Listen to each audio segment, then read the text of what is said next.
All right, and we are live. This is session 3 of the Masks Phoenix Academy game. I'd like to welcome our players. Tonight we have with us Blaine and John, who are returning, and Michael, who is new. And I also want to welcome our viewing audience, whoever that might be out there in the grand universe. I want to thank the Gauntlet for providing a community for us to find great players like these. This is, of course, Masks, a new generation, and this is the 3rd session. We will be, if needed, using the safety tools such as the X card. If needed, just let me know. This session, the plan is we do have a new character, so we'll be introducing the new character, and once we've done that, we're going to talk about a few things from last session, some fallout from last session. Unfortunately, Latria is not with us. We had potentially an exciting bit of business to deal with, but we'll go with that next session. And then, of course, we're going to do the Silver Masquerade, which should be exciting. So I want to bring back Blaine and John. You guys say hi. Hello. Hello. And, of course, our new player is Michael. And Michael is playing Pulverize, a.k.a. Titus Hallowell, who is another freshman. So actually all 3 of our players' characters tonight are freshmen. And Pulverize is the bull. And so I think what we'll do, Michael, is we'll have you introduce Pulverize and tell us a bit about him. All right. Well, I'm going to be honest and say I don't really have an origin developed yet for this character, but basically he is a bull, and which means he's the big tough character who sometimes his strength gets the better of him, and he makes tends to make a mess of a scene whenever a conflict breaks out. So I've got these backstory questions here, and I don't know. I was wondering if maybe we can just quickly settle on this and maybe get some. Yeah. I could call in help from our other players as well. And the good news about the bull is you don't have to pick any abilities. I think you just get a set of abilities, right? Like you don't have choices to make there, correct? Yeah, I basically just have to describe like how my strength and tough and combat ability manifests, but that's basically the gist of the power set. Okay. All right. So let's just go through the questions here, and then you can put your answers in the character keeper, and you can flesh those out when you have time. So, okay. So, who changed you? Yeah, I was trying to think of. I really don't have an idea set for this. So, if I don't know, does anyone have any suggestions? I'm game for. It might be interesting. So, Enki's father is a supervillain, or was a supervillain. Let's say he's retired by now. Who dabbled in sorcery and like magitech and weird stuff like that. I wonder if it would be interesting if you were somehow created, maybe not directly by Anu, his parent, or like I don't know. What do you think about that, Blaine? I was thinking about that as well, because it would make sense in the fiction of the world, or like even an ally of his father for that to be the case. And then my other just off the wall suggestion is he could be changed by Professor Nathan Guile. No, actually, I'm sorry. I just had I just had a flash of inspiration about what. I'm sorry. Go ahead. I'm sorry. Can you repeat that, please? I'm sorry. Can you repeat? So my off-the-wall suggestion was for you to be secretly changed by the teacher at the school, Nathan Guile, who Enki believes is a secret supervillain. Oh, yeah, let's do that. That's excellent. Professor Guile it was? Yeah, what does he teach? I'm trying to remember a little schedule. I've got him in history. History, okay. Now, did we establish that he has got powers or no? I can't remember. We've established that he has no outward powers. Okay. That people are aware of. So he could secretly be like a Dr. Doom sort of a villain where he creates things and then he doesn't outwardly have any like powers that are obvious, or something like Iron Man, or he's walking around with his stuff on, right? So you wouldn't know. Yeah. Okay. Or maybe he's just a normal dude, and well, not in this case. If he created Pulverize, he did something. So, okay, all right. So, which one do you want to go with, Michael? I like Yeah, I like the Professor Guile option. Okay. I mean, yeah, and I might not even know. Like, he could have just like kept himself in disguise, even in the in whatever lab he was modifying me. Okay. Okay. So Professor Guile, and then we can maybe explore that a bit. When you interact with Professor Guile, maybe during the session, we'll see how that goes. What's okay? So how did you escape from Professor Guile? Yeah, would it make sense if maybe the other characters broke me out, or did I break? No, I think maybe I think the easiest thing might be to say that I just broke out my own when my powers manifested. I just Yeah, because at this point they're suspecting that Professor Guile is a villain. I think if they broke you out, it'd be too obvious. Like, Sure. Do you guys agree with that? I mean, unless the lights were on, but nobody was home. Otherwise, yeah. Yeah. Okay. Yeah, let's say you broke yourself out. Maybe you ran into them. Well, I'm not sure that you would have met them until you were at the school, though, unless you somehow knew them before you came to Phoenix Academy. I mean, it's possible you ran into one or both of them before you. Well, probably not Cluster, because he's actually relatively new to Earth. But you could have ran into Enki, and Enki somehow got you into the school. I mean, that might make sense. What do you guys think about that? I don't think Enki would have really had the pull to get him into the school. Well, like suggest, hey, maybe you Yeah. should. I'm going to this school in a couple months. I'm about ready to leave for Phoenix Academy. Maybe you should apply. I don't know. Yeah, I think maybe the simplest thing would be that when his powers manifested, he made a big, probably would have just made a big mess of wherever the base was located, and whatever authorities came on hand in the aftermath would have just referred him to the academy. Would that make sense? Yeah, something just as simple as that. Yeah, that's fine with me. I'm sorry. Oh, I mean, so far the way the characters they've all gotten together at school, so that would fit in with what we already have going on with everybody else. So. Okay. Also, I was thinking on to the next question. Okay. Who outside of the team tries to take care of me now? Yeah. What if that were Professor Guile as well? Like he's kind of. Yeah, that's. Yeah, I mean, that's fine. Or you could pick another NPC if you want to kind of develop multiple relationships. Yeah, let's see. I'm looking through the. You could just make somebody up too.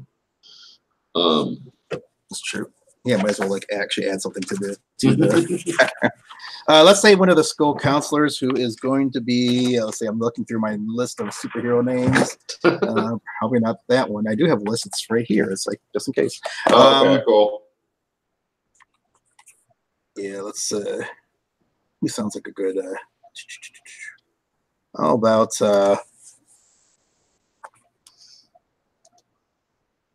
Let's go. Oh yeah, let's go with. We'll go with Evox, who's basically. This is a kind of a.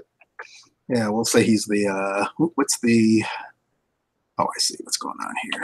I'm just adding this to the NPCs now. Okay. This will be like a school counselor. Okay.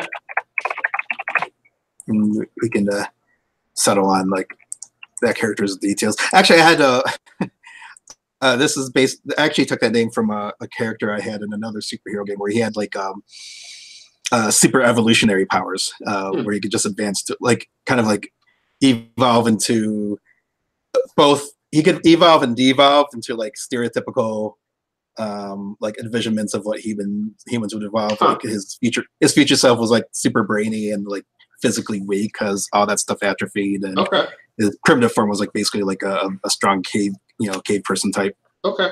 But yeah, let's just say I think that could be kind of a fun thing for a school counselor to be. Okay, cool. All right. So so there's that question. Yeah. Okay. Yes. Let's jump down to the next one. Why do you try to be a hero? So you sort of type something in there.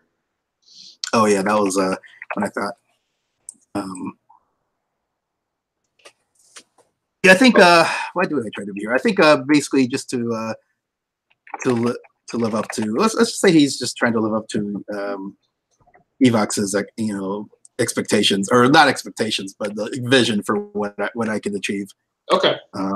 Okay. Of my potential. Yeah. And why do I care about the team? Yeah. Well, apart from the crush, I guess. Yeah. Like that might be being part of this collection of weirdos? Like, why is that important to you? I don't know. We could say that maybe. I don't know. Maybe the first thing that comes to mind is that maybe he didn't really have much of a home life. He could have been like I don't know. Could he have been homeless?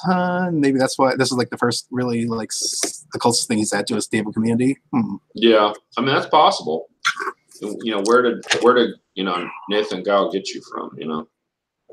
Yeah, Again, I haven't really thought thought through this character's background that far. So, does anyone else have any suggestions for what about? I mean, it seems like this is very much a misfit kind of clique, but could it be something like maybe these are the only people he feels comfortable around? Like maybe everyone else is just I don't know. What's the kind of character of the Phoenix Academy? Is it kind of a snooty thing, or is it like? Well, have you defined the environment or culture that much? I think that it's pretty diverse. Okay. I think that you have.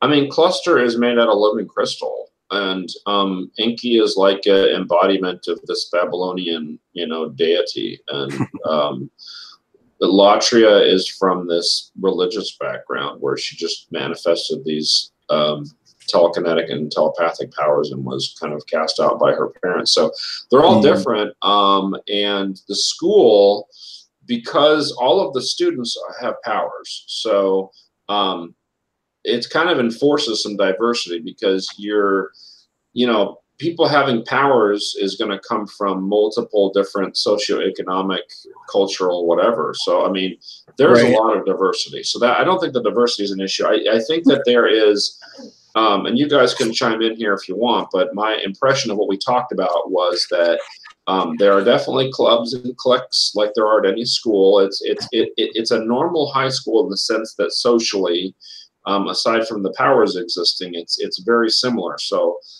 there's jocks, there's nerds, there's cheerleaders, there's all the stuff that you're going to have in a typical American high school, and then you have powers. I mean, obviously the powers change things, right? But in terms of what we need to think about in terms of structuring the social aspect of the game, I think that you can make a lot of assumptions based on it's a high school. Mm-hmm. So now, if your character looks strange, right? You don't look like a normal human being, then I think that you would actually fit in pretty well with this group because they're kind of like that. But it's okay too. That's okay too. I think Enki looks mostly normal, and Latria looks mostly normal, but Cluster definitely does not. So. Right.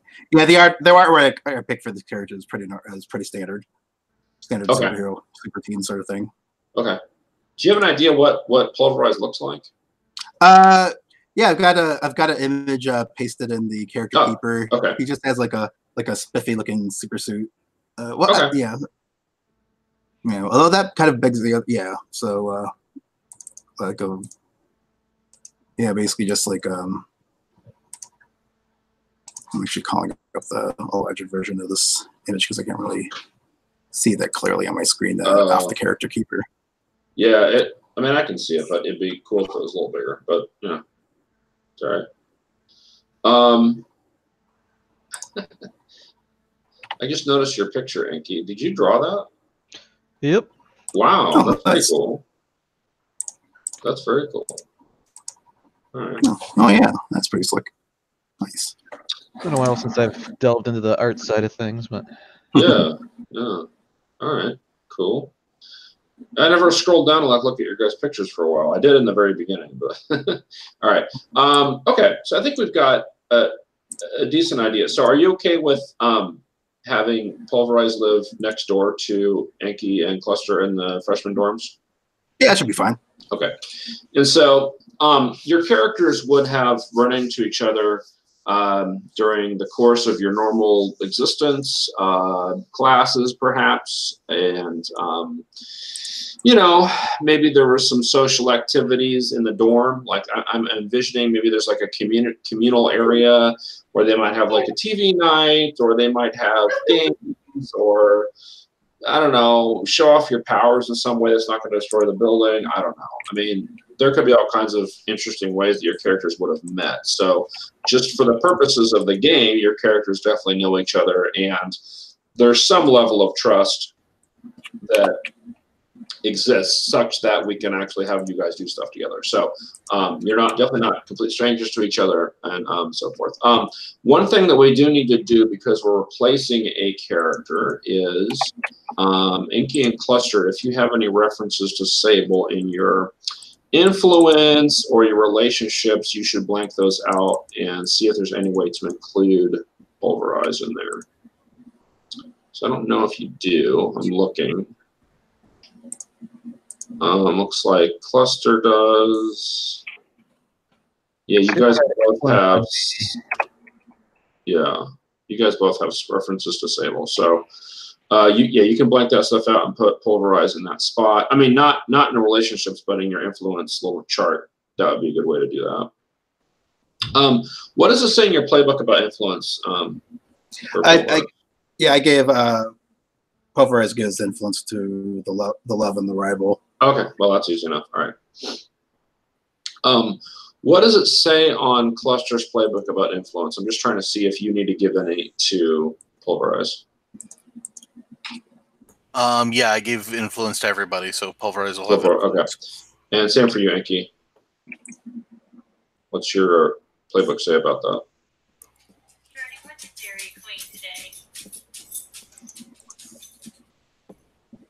Blame, you're muted if you're talking. Oh, my when I was having my computer issues earlier, everything crashed, so I don't have that open. I'm looking for it right now. Okay, I can pull it up if you don't have it. Yeah, that might be faster. All right, let me Unbound, I think. Scon's Unbound, right? Yeah. Here we go. Let's see what we got. Influence. Give influence to 2 teammates. So I think you've. No, you'd need to give influence to somebody else. And Latria's, you could give it to Cluster if you want, or Pulverize. I'm okay with you giving it to Cluster if you want. Either one, but you got to give it to somebody else. I think it's kind of interesting if Cluster has it. Okay. Yeah. Okay. Cool. All right. So I think we're good there. Where's my basic list? Okay. So I think that we have a decent idea of what we're doing with Pulverize now. So yeah. So just make sure that you we'll say that you probably also have at least a class or 2 in common with these guys. Did we talk about, I don't know if we talked about on the broadcast, your love and your rifle. Why don't we go with that real quick? Yes. So I've decided that the love is going to be Enki, and I think it's going to be kind of a beginning unrequited crush thing. And then since Cluster has apparently a crush on Enki as well, I'm selecting Cluster to be the rival. And I get a move. I get a special move that I can use to.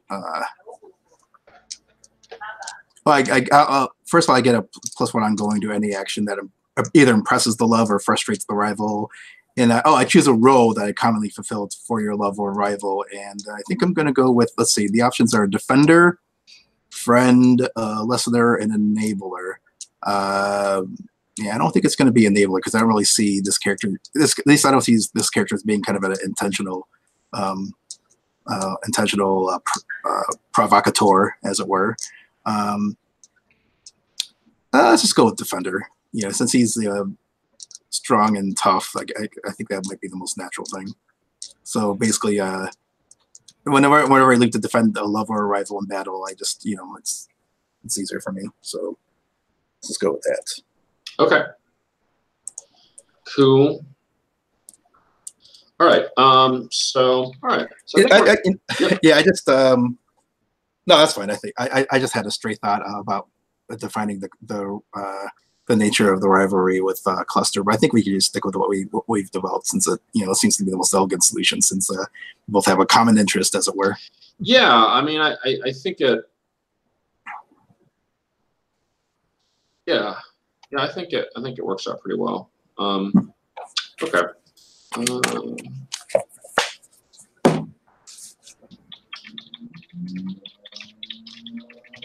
got a friend who wants to watch the stream. I've never had anybody ask me that. I'm like, okay, sure. Here's the link. Go for it.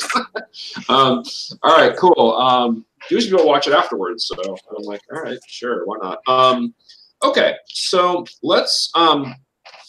So we're gonna pivot away from Pulverize for just a moment, although maybe he'll become involved in some of this. But what I wanted to do was talk about any fallout from last time. So in the immediate beginning of the session, we're going to talk about what happened as a result of either the academic move that you guys did at the end of last session, or any of the hijinks that went on in Halcyon City. So let's start with Cluster. So Cluster, you guys all went into Halcyon City for different reasons. You went there to get acting lessons, Yes. and that didn't go. Let's see. How did you do on your? Do you remember what you rolled for? How did you do on your academic move? I think you did good, right? It was a 7 to 9, so I succeeded, but I lost the respect of Dr. Faustus, my mentor. So how does that affect you? So you passed, but like barely passed. Is that the idea? How did you disappoint him? I think what we said last time was that he wasn't really a fan of English, thinking it was a useless pursuit. So by doing well, I disappointed him with by focusing on something that didn't matter in his eyes. Okay, so in the next few weeks, we'll say that you still have the Silver Masquerade coming up. How would that impact Cluster in the next couple of weeks as he's preparing for yet another social event that's apparently a big deal to these folks? Probably lean more towards the Professor Jewel to talk about things, and and possibly like Enki as well. It's like. What do you guys talk about afterwards? So you guys are in your dorm room. You guys have come back from Halcyon City and this big adventure that you guys had. What do you guys talk about? I think it would be a lot of probably, I guess if Cluster's okay with this, but I think it would be a lot of Enki just unloading and just going into a nervous stream of conscience rant about how everything has gone terribly wrong, pretty much. Were you dealing with the underground, or were you at the concert last time? I was dealing with my dad's home base got raided when I went to try and raid it as well, and then also the aftermath of the concert. But yeah, so Enki thought just going to sneak into the base and steal a couple of papers, and all of a sudden, not what he expected. Yeah. Yeah. And during the course, I also got the condition afraid. So like this probably is like the unwinding of that. What does Cluster think about that golem? I assume Enki talks about the golem a little bit. What does Cluster think about the golem? It sounds very interesting. Is it what is the golem? Is it a creature of some kind, or is it a machine, or what? It's like a magical machine is probably the best way that Kai would explain it. A magical machine? Huh. Like she'll probably break down into like some of the Magitech 101 principles at that point. Yeah, I'm interested. What does Cluster think about magic? There's got to be some system to it. There's, it's got to be, there's lots of things that people think they can, think is on my planet we have many different rituals, but of ways that things should be done. Magic just seems like something else that is a ritual that like a system to be figured out. Is that? Yes. Okay. So let's switch gears a little bit then and talk about what happened with Enki. So just to recap real quick, Enki's father, Anu, had a base in Halcyon City, and Enki was taking this class, his Magtech 101 class, and was concerned about passing the midterm exam. And so the plan was to go into the base and figure out what's going on, and maybe take some materials. And once Enki got there, of course, a bunch of the security features that were normally there were disabled, and there was obvious signs of a struggle. There were things that were destroyed and so forth. And eventually learned that in the basement where there was this secret lab, it wasn't secret from Enki, but a secret lab, there was this weird energy field and evidence that this powerful magic item called the Void Sphere was gone and replaced with this big energy field that Enki had to deal with. So based on all that, what does Enki want to do, if anything, with this information? In the immediate moment, like I said, it was probably a lot of venting to Cluster just while they're trying to wind down from the night. I think they probably would, when they are in a better headspace the next day, probably touch base with Night Lily and tell her, because she's like Enki's touchstone on the hero side, really. Yeah. So what do you tell Night Lily? That is the question, because I have to, in order to tell her what happened, I have to tell her that I was there. Right. So,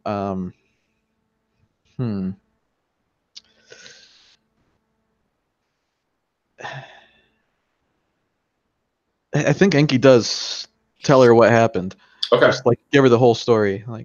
Okay. Like, listen, I know we weren't supposed to leave the thing, but we did, and there was this really bad thing that happened, and it, just like lays out like what was gone and why that's a huge concern for the Void Orb. Yeah. And then also the concern that, okay, his lab got wrecked. That's probably going to piss off Anu, and he might become active again, which would be a scary thing for another reason. Yeah, so I think there's a number of questions that would arise from that. I think Night Lily would not necessarily chide you for having done. I think the initial idea of sneaking into the base, I think she would probably chide you for that. She'd probably say, that probably wasn't a great decision. but number one, you survived, right? And number two is you learned something interesting. So,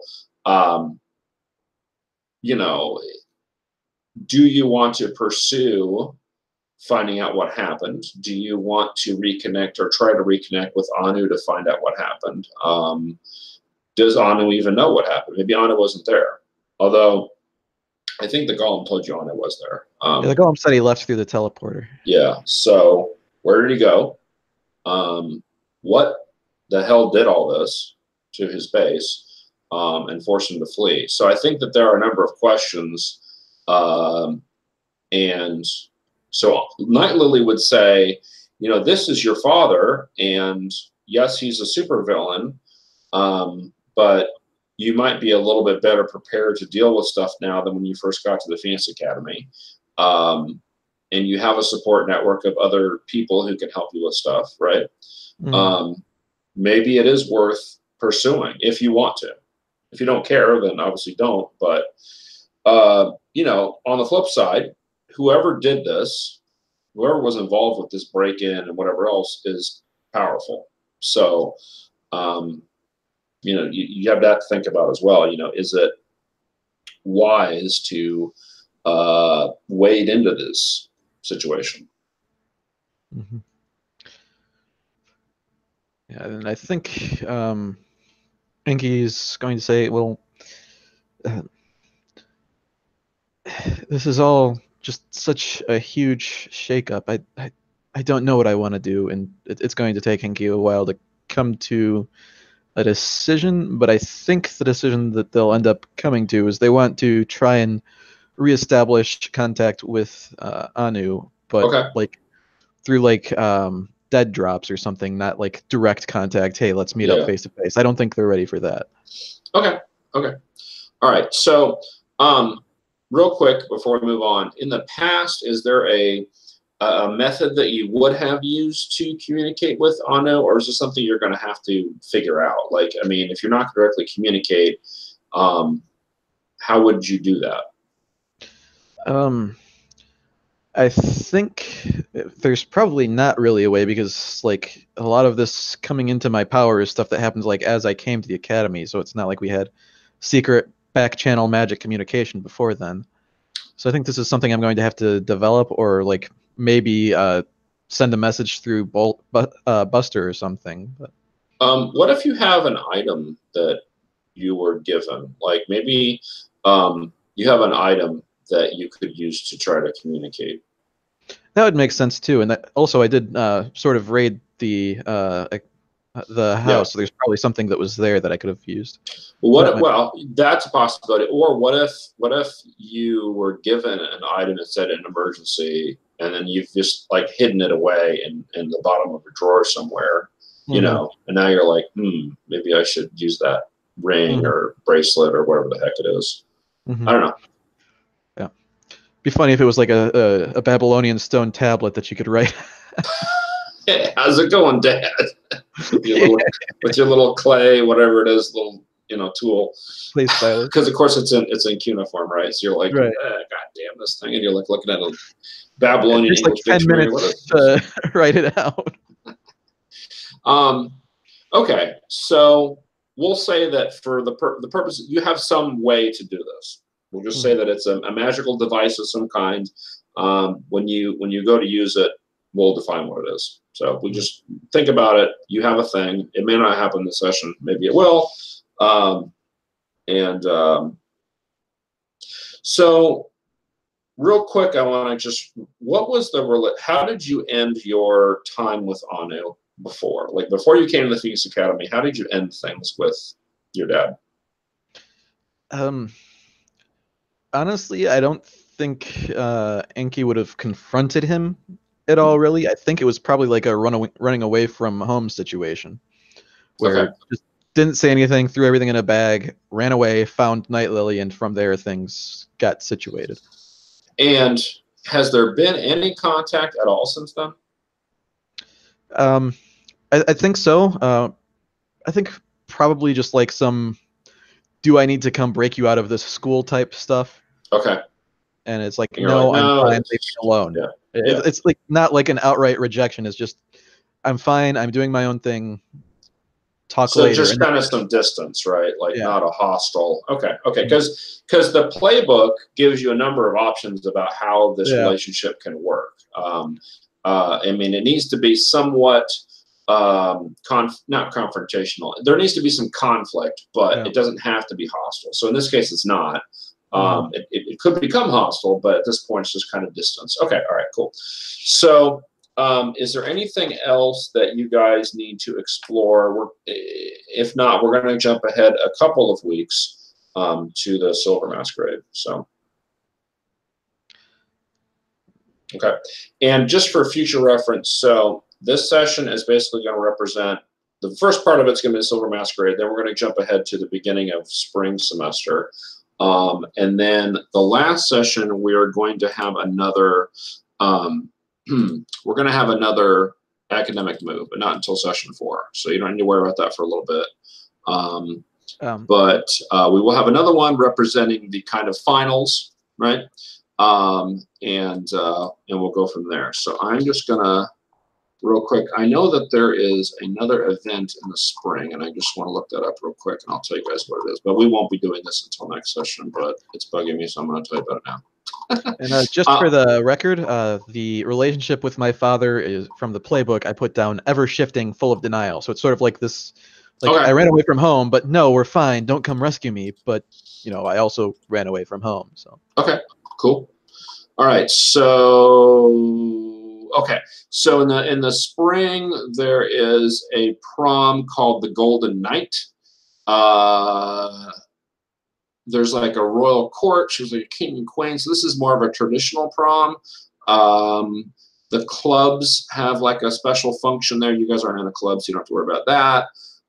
The seniors, there aren't any seniors in the group, but they'd be leaving to go do hero-y stuff in the city. It's a social event, so there would be, you know, asking people to it and that sort of a thing. So if it's something interesting, we'll do that. If other things come up that are more interesting, we'll do that instead, because obviously we're doing the Silver Masquerade tonight. I don't want it to have too much the same thing happening again in next session. So so we'll see how that goes. But all right.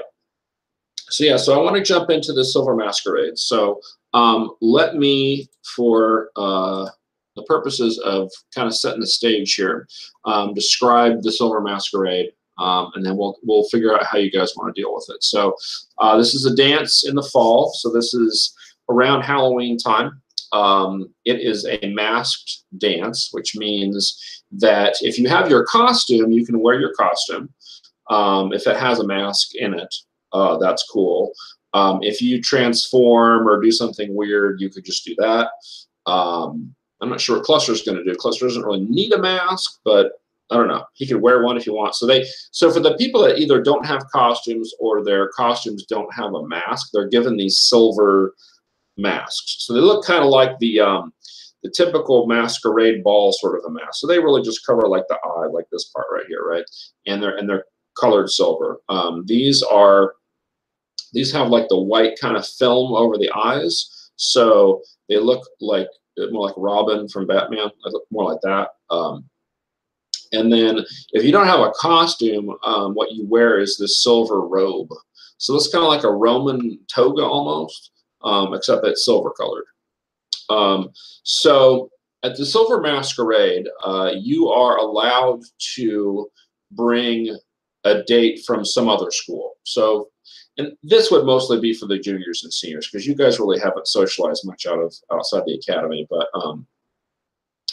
you know, if you're a junior or a senior, maybe you lived in Halcyon City before you came here. Maybe you were dating somebody back then. You could bring them, or you know, some of the clubs might go to other places in Halcyon City. It's possible that you would have met somebody. So they do allow for you to socialize with students from other schools and even date them if you really want to. It does complicate things, of course, because you're going to school and living on this island in the middle of the bay. So it makes it tough to date, but you know, they do allow that. So for this, you would be able to date people from outside of the school.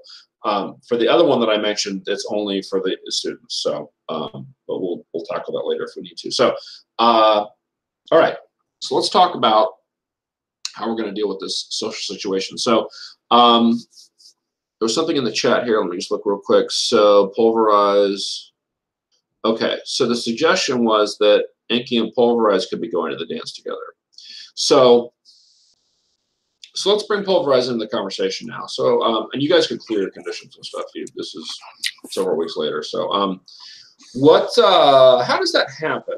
So let's talk about how Pulverize and Enki end up going to the dance, if that's what you guys want to do. How does that happen?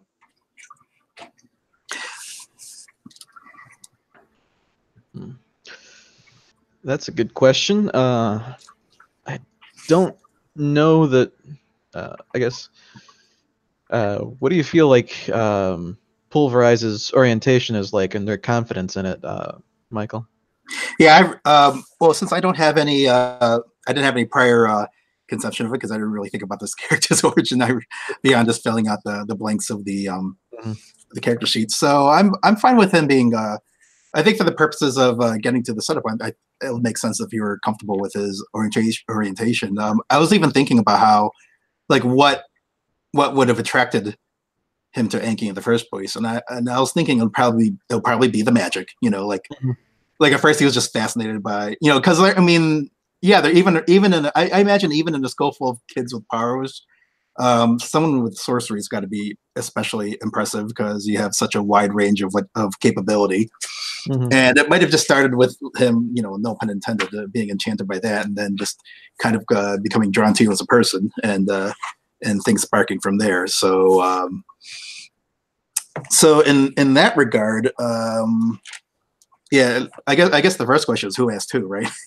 Yeah, that's sort of why I was trying to get to that, because like Enki sort of knows that they're not, just cis hetero, all that, but they don't really know where they're at in the long term, the actual definition of it. That's why they're listed as they them. I see. Okay.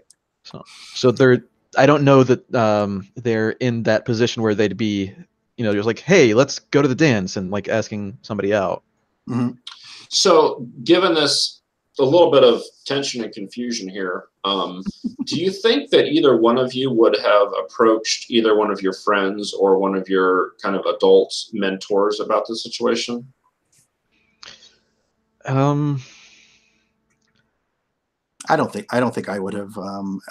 I think this sort of thing would be like I think Pulverized would think of like mentors and school counselors as being strictly about like honestly strictly about the classes as opposed to like just like life in general. Yeah. Okay.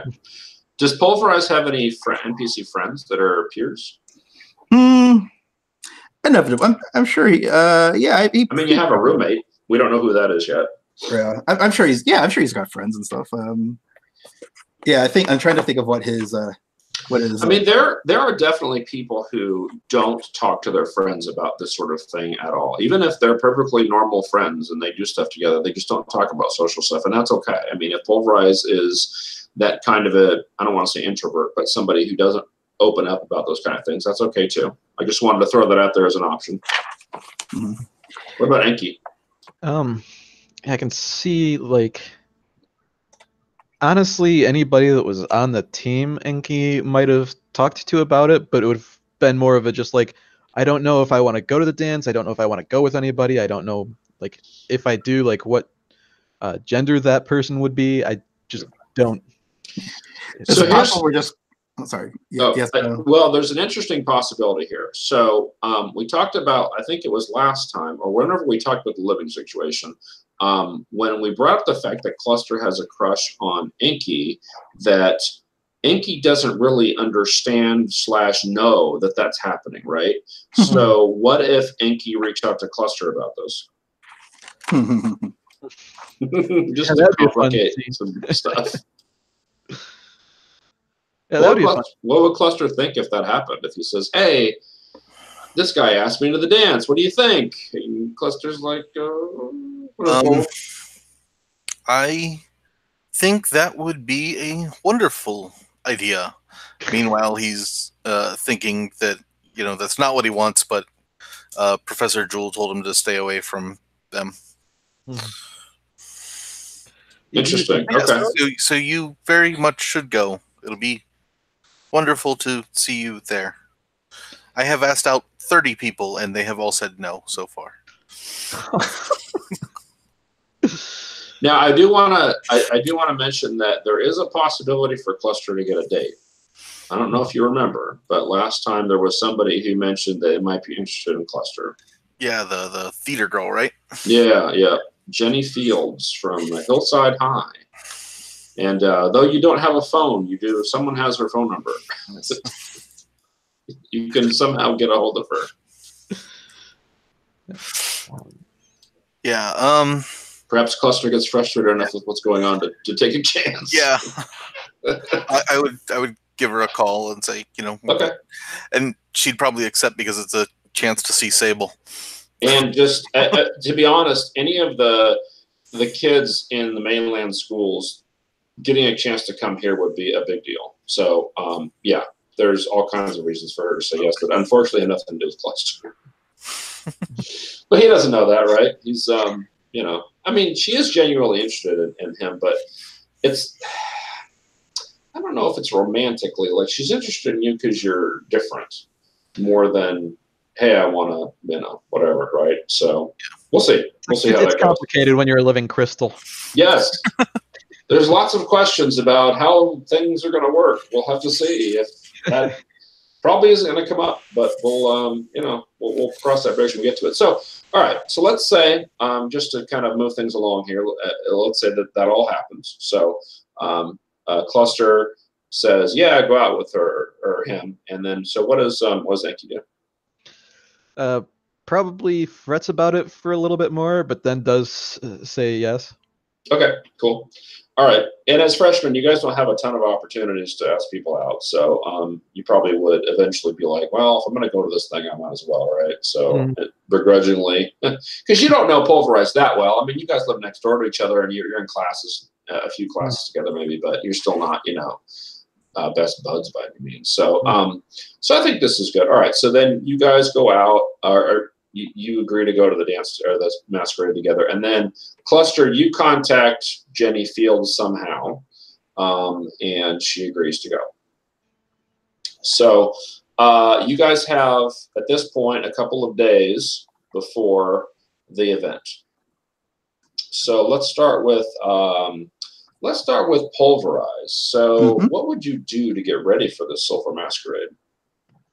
Now, do we wear normal superhero costumes, or is it like a different Halloween type costume? So if you have a costume that has a mask on it, then you would wear that. Oh, okay.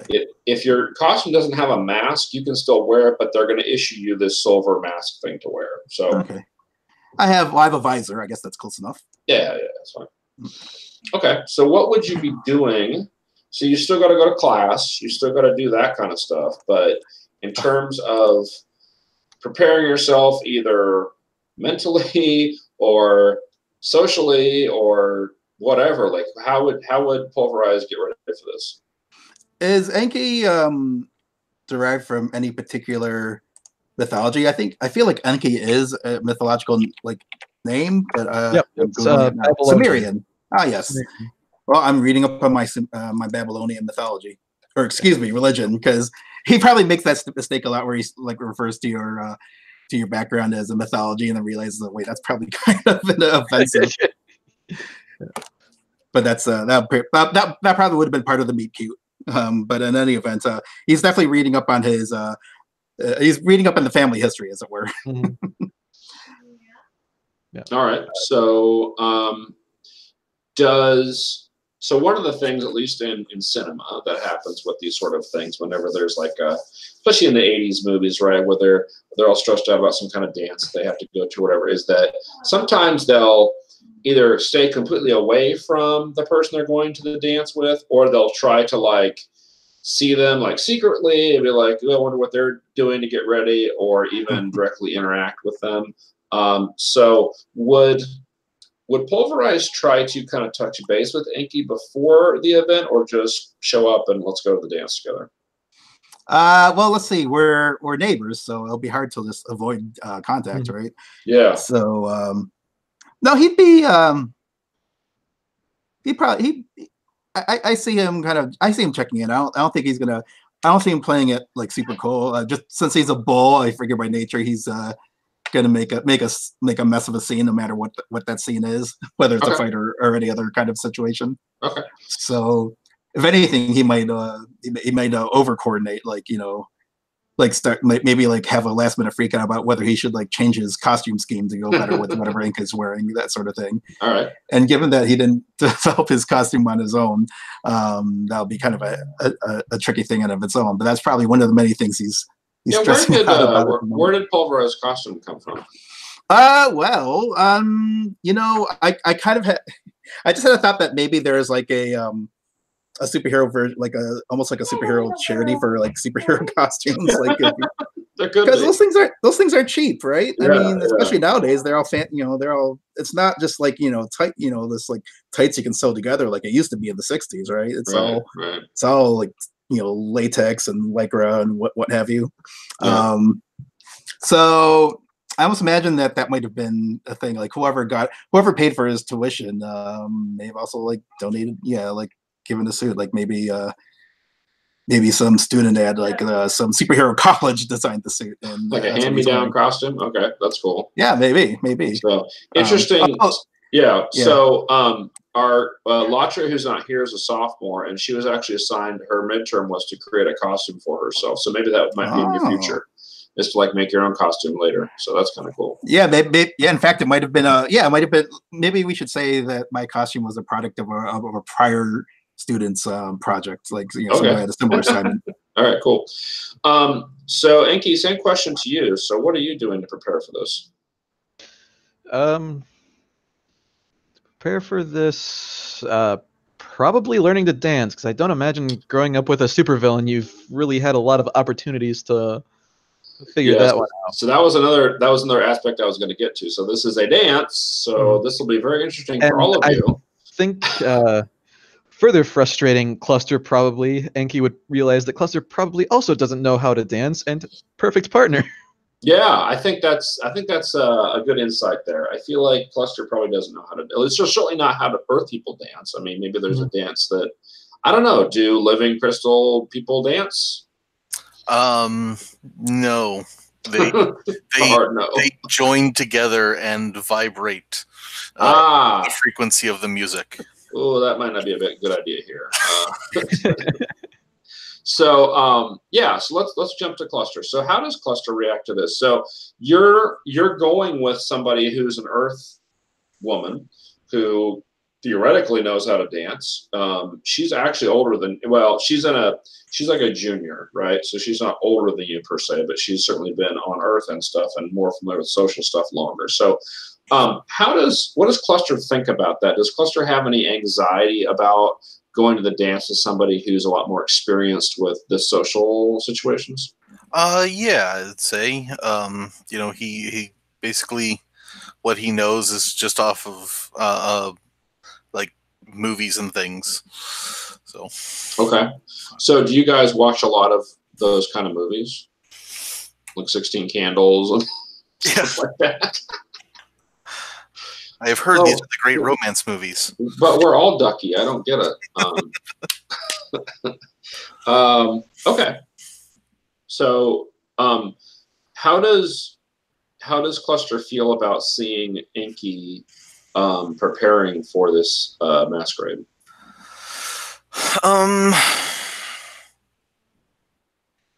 Trying to be, helpful. Like, yes, that looks wonderful on you. That would be most excellent something to wear. But probably internally a little bit still conflicted a little bit, but definitely wants Unki to have a good experience. Yeah. Do you think that you would be trying to comfort Enki?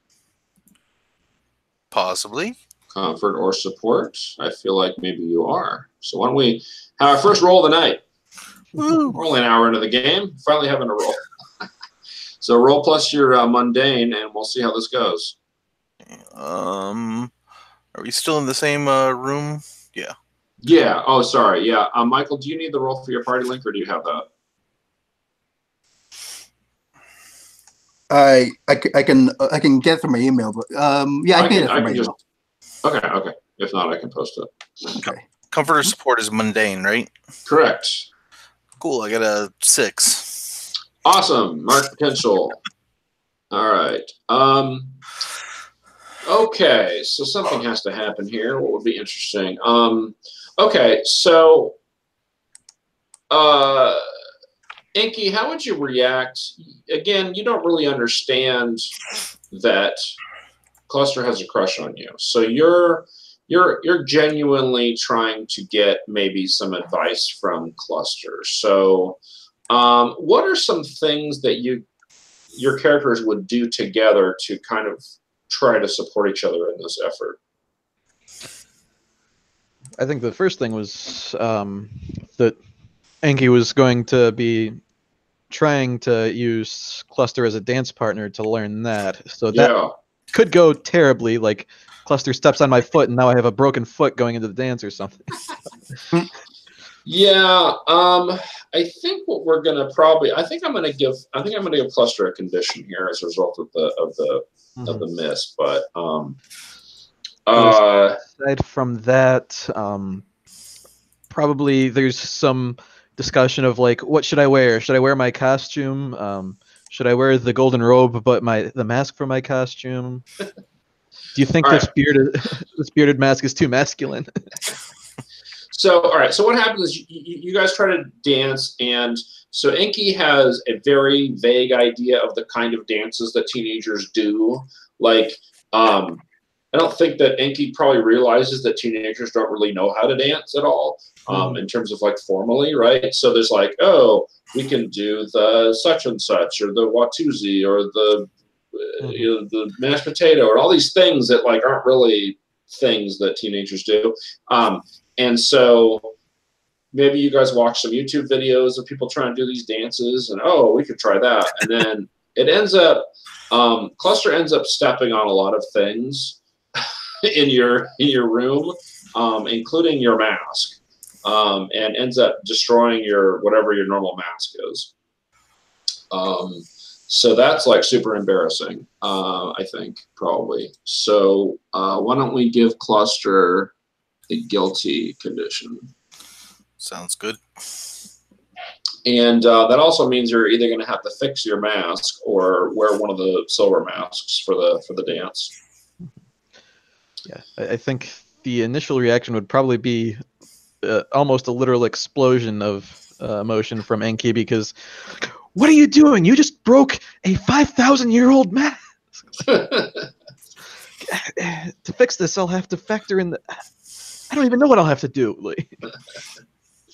All right, so that's exciting. So you guys probably stay away from each other for the rest of that night, at least. All right, cool. All right, cool. So what is all right? So I think we went over what everybody's doing to prepare. I think. Well, oh no, I guess we didn't. We talked about what Pulverize is doing. So is Pulverize doing anything to get ready for the dance? I think yeah, I thought we went over that a little bit actually. Yeah, I wasn't sure as far as they may have come to mind. Oh yeah, oh I see. So yeah, I think yeah, mostly I think he's just yeah,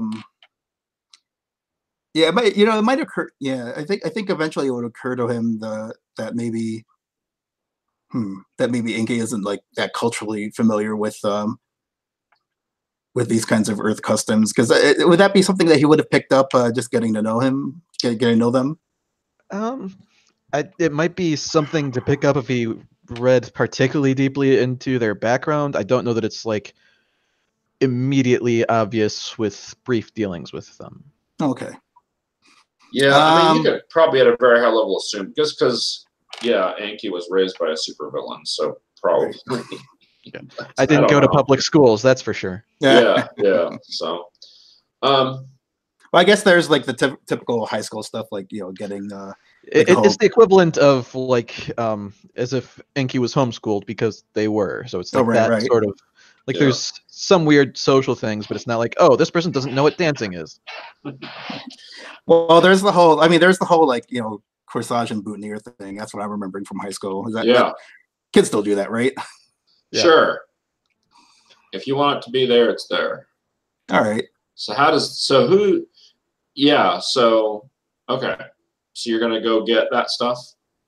Yeah. I think just the usual. Yeah, just that sort of thing. Okay. I'm assuming that's the.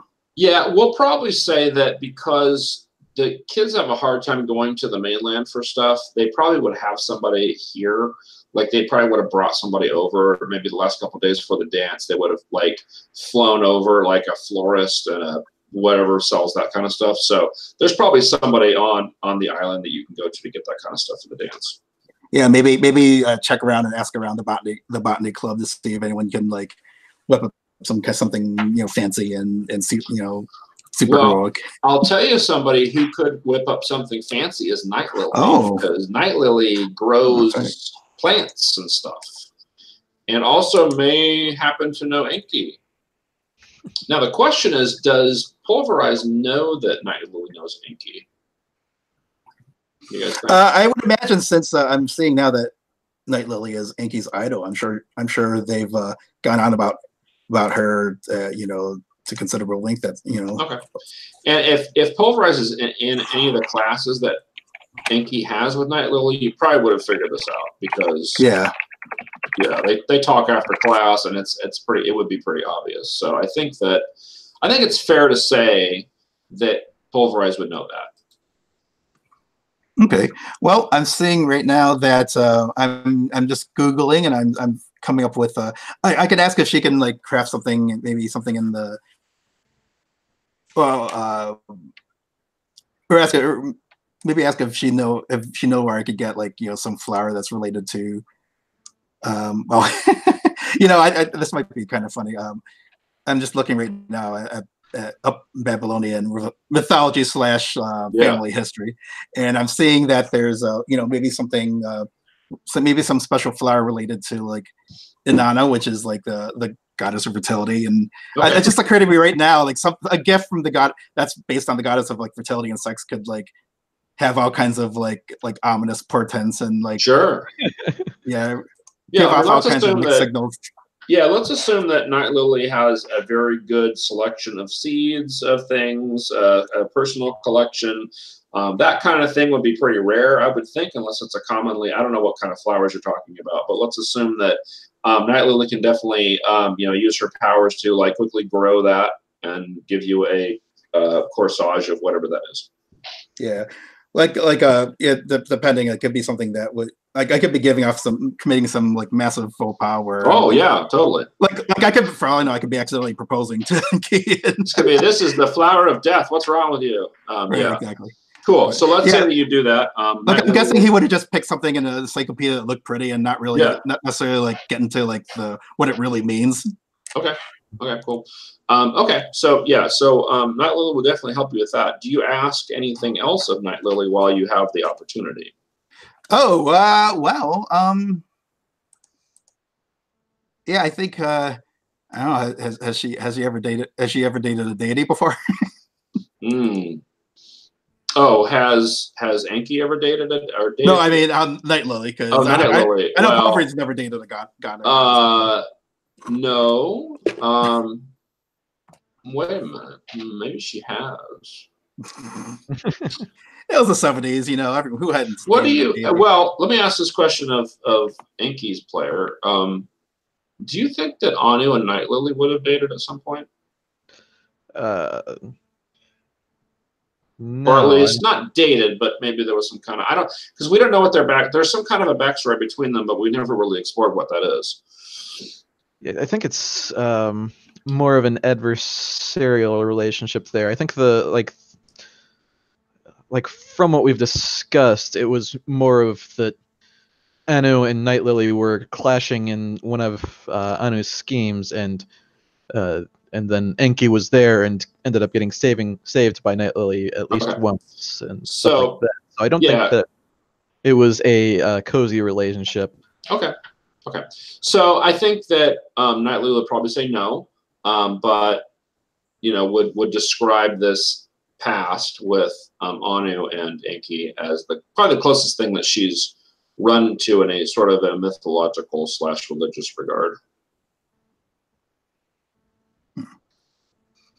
Yeah. Okay. So because basically Pulverize's concern would be like, does this have to be like super formal? Yeah, like he might just imagine that, that. Mm-hmm. Okay, something Night Lily would know from talking to Enki that I don't know whether she'd entrust that information to you or not, but it can be table knowledge, and we can decide from that. But like the whole mythological god thing is entirely just propagated by Anu. His original name was Muhammad. He was not born as Anu. Yeah. He adopted this mantle as like a delusion of grandeur, as like I am this powerful sorcerer god person. It wasn't. I think what Night Lily would probably tell Pulverize is not to worry about that. Whether Enki is a deity or not shouldn't affect your ability to go on a date with them. Okay. That would be her advice. No pressure. Right. Okay. Cool. All right. So, is there anything else that you guys want to do before we move to the masquerade? Mechanically, no. I do need to take a quick... Yeah, I think we'll break here and for about 10 minutes. So let's do that. Oh wait, actually, I do have something. Okay. I think Enki would try and repair the mask. Okay.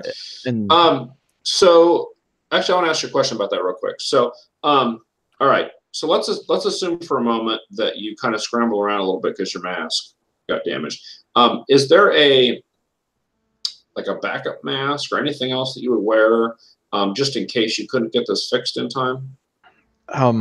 Probably not. I think this was probably just a this was a specific artifact that the Enki took when they left Anu's hideout. So it's probably one of a kind, and there were probably other masks there, but this was the one that Enki wanted and had the chance to get. Okay. So how would you try to fix it? Oh, it looks like maybe Cluster can fix it. That'd be interesting. Considering he broke it. That'd actually be an interesting way to go with it. I'm interested in seeing how that turns out. Okay. Because if that works, that has some interesting implications. All right. So just for the moment, we'll do that after we come back from the break. Let's say that you're kind of Enki's kind of scrambling around trying to figure out what to do, and maybe you have some headscarves or something that you could theoretically wear. Because wearing this mask is kind of embarrassing if you actually have a costume. Like, you shouldn't have to wear this. So you're like, So you're looking through it, and your hand goes onto something inside one of your drawers that is warm to the touch that you weren't expecting. That's probably majorly concerning some of the stuff that we deal with. I'm going to pull out that drawer and see what's in there. Okay, so you've touched I want to say it's a bracelet. This is the thing that your father gave you before you took or whatever that you think maybe you could use to try to communicate with him, and it's like glowing and it's like active. Okay, then, so is this like just a communication thing, or is this something with other magic? So my impression of it is that it's an artifact that is tied to Anu in some way that you could try to use your magic to communicate with him on a personal level. So it's something that's important to him enough to, with like witchcraft, where you can take like a what do they call it, a personal I forget what the name of it is, but anyway, a thing that's personal to somebody, you can use it to work magic on them. That's kind of what this is. So it's like as above, so below. Got it. Yeah, I mean, there's a word for it, which is sympathetic link. Yeah, essentially, right. Yeah, so that's what this is essentially. Okay. Is it a constant warmth, or is it like just pulsing, or is there like? Yeah, it's like slowly pulsating. Like if you were to put it on, well, not saying you're putting it on, but it's in your hand. It's just kind of slowly. It's not hot to the point of hurting you. It's just warm. It's metal and it's warm, which is kind of weird. So it's it's slowly kind of glowing and pulsating. Good. Yeah, Enki will put it on. Okay. All right. Well, that'll be a good break. We're gonna take a break on a cliffhanger, minor cliffhanger. So we'll come back in about 10 minutes or so, and we will resume our story.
All right, we've got a few folks coming back.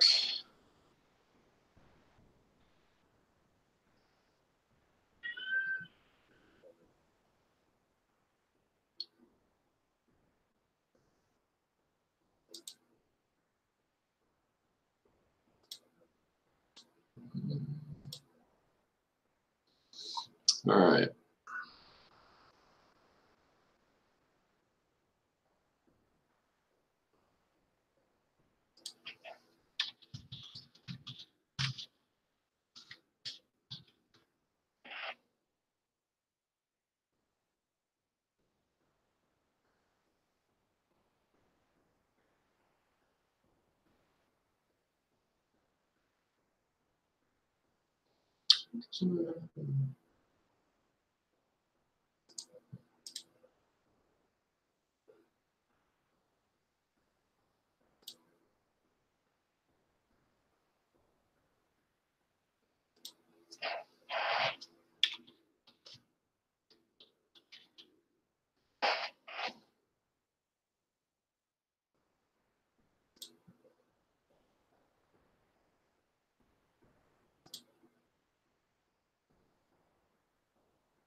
Just so you know, I've got this 80s dance party thing going on Google Play Music while we're, because we have this dance coming up. That's when I went to high school, so that's the music I'm playing in my head anyway.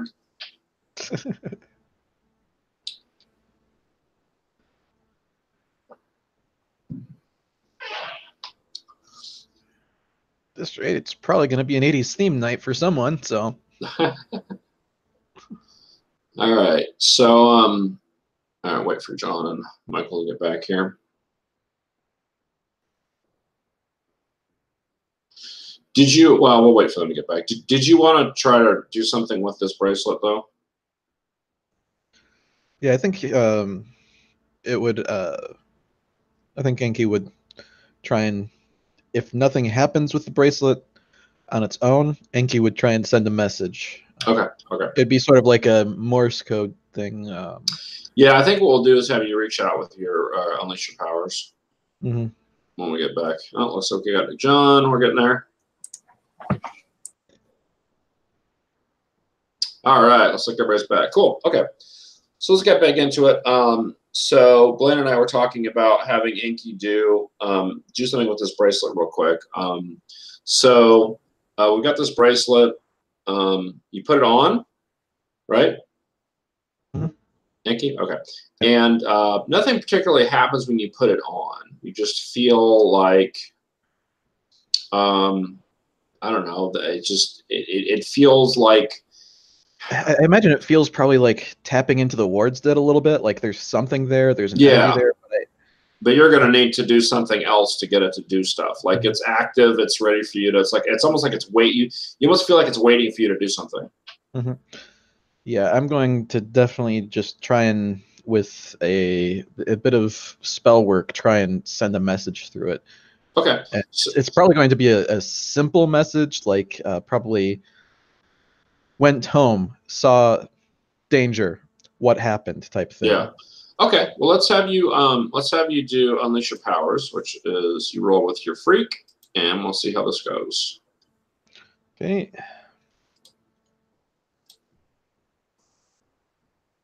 That is a 12. Excellent. All right. So you do it, and nothing bad happens. So, all right. So you send this message out. When you reach out with your powers, with your spell casting ability. So what's the exact message that you wanted to send? It was pretty much went home, saw what happened, like what I guess saw the mess, what happened? Like, says, I was attacked by an ancient enemy. You kind of hear this voice in your head, like, and you kind of see like maybe your father's face, but more of a like a stylized version of it, like what he would like to look like if he was really a it's absolutely dude. like just the picture of the statue of Anu. Right. And he says, powerful ancient enemy has returned, has forced me from my abode, but do not worry, I am near. Then the message kind of ends. So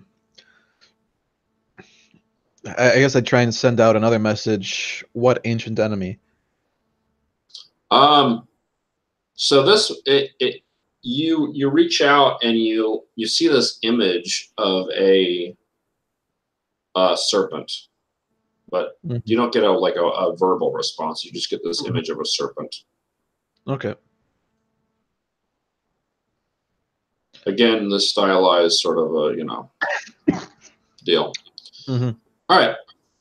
So you have that. All right. So Cluster, you mentioned in the chat that you might want to try to fix the mask. Do you want to try to do that? Yeah, I think I would. If you use your alien tech, I believe is what your suggestion was. Yep. So I'll roll plus freak. Yeah. I'd probably try and do it when Enki's not aware. Yeah, because you guys had a bit of a tiff. So the pieces of the mask have probably been sitting on my desk for a few days after I've tried a bunch of magical ways to fix it. Yeah. Come on. That is an 8. Okay. Let me check something real quick here. Okay. So all right. So a 7 through 9 on this move looks like on a hit you create a device that's impossible when you roll 10 plus blah. So it looks like So how do you? All right. So it looks like it works, but you don't get any additional benefits. How do you try to fix this? Well, like with I imagine you're using your crystals in some way, right? Like that's how you normally do stuff. So how does it interact with the mask? So basically it looks like the mask is like stitched together with the crystals, like forming like loops and strings through to have them sewn together. Okay, cool. So how do you present this to Enki?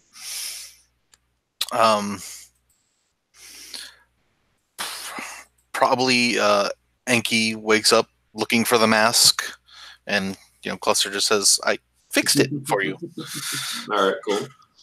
All right, okay, cool. All right, so I'm going to actually allow you to clear your guilty condition because I feel like that's why you were guilty, and you're not guilty anymore. So I'm cool with that going away. Sure. So does Enki accept this?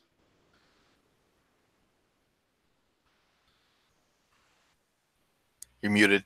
Yeah. Sorry. Yeah, I think yes. As a whole, it's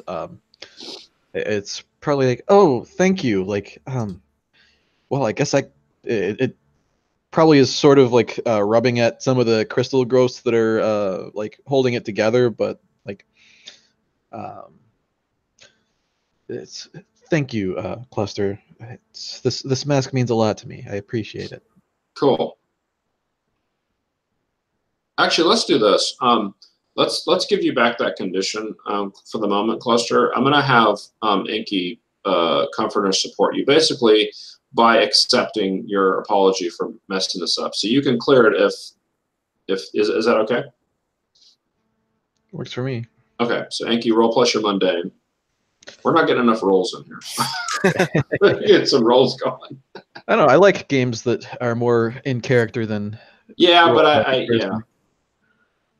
think it makes more sense because I shouldn't just be giving away conditions either. So yeah. This should be fun because my mundane's a -1. That's all. And I rolled ones. Oh. So what'd you get? A 1? Snake eyes. Snake eyes. All right. That ancient serpent god is coming back to haunt. Yeah, actually, that's what happened. So you still got the bracelet on, and you're like, hey, everything's all right, everything's fine. All of a sudden, your eyes roll back in your head, and you're like, energy pulsating off of you, and you're like flipping out. And of course, Cluster's like, bah, but did I do that? So, yeah. So I think I'm actually going to give Enki a condition. I'm going to give you afraid. Yeah, we'll give you afraid. So you get this image of this like 7-headed serpent, and this like really scary looking, and you think it's like in the room with you for a moment until you realize it's. I mean, you experience with magic, so you realize it's magical, but still, I mean, it's a manifestation of whatever. Okay, I'm going to say that I personally know what this is. Enki, being steeped in Babylonian mythology, would almost certainly know what it is with the 7-headed serpent. Yeah, and it's something I mentioned in session 1, so I think you can figure out. Yeah. So you're right. So, yeah. So that's interesting. Would Anu have ever mentioned Tiamat to you? Certainly in the discussion of the Sumerian mythology. Yeah. I don't know that he would have mentioned it as like this is a real thing that I've faced, because like he talks about cat. Sorry, hang on. I have a cat. My cats have been banned though from the room. So usually they're not an issue. He just ran into the cord for me. Yeah, all right. It's all right. So like I don't know that he would have mentioned it as an actual entity that he had faced, because I think Enki honestly thinks that it's all bullshit. Okay. Well, like there's magic, yes, but I don't think Enki ever really believed in the mythology as a real thing. It was just all, this is just my dad's delusions of grandeur. Okay. And cool. Yeah, there's ancient Babylonian magic which he's co-opted. Yeah. Well, so in addition to seeing the 7-headed Tiamat in your room, you're also hearing all these whispers in your head occasionally that are in 7 different languages at the same time, which is exciting. Some of which you recognize and some of which you don't. So I just have fun with that. Yeah. So cool. All right. So the mask is fixed though, so we're good there. Let's see. Yeah, okay. So I think we're good there. Let's switch over to, let's see, I'm trying to think I think that was all the business that we had before the dance. I kind of want to move on to the dance here, unless someone has something else that they want to do. All right. All right. So I'm going to ask Cluster. So Cluster, you're going to the dance with Jenny Fields, who goes to Hillside High.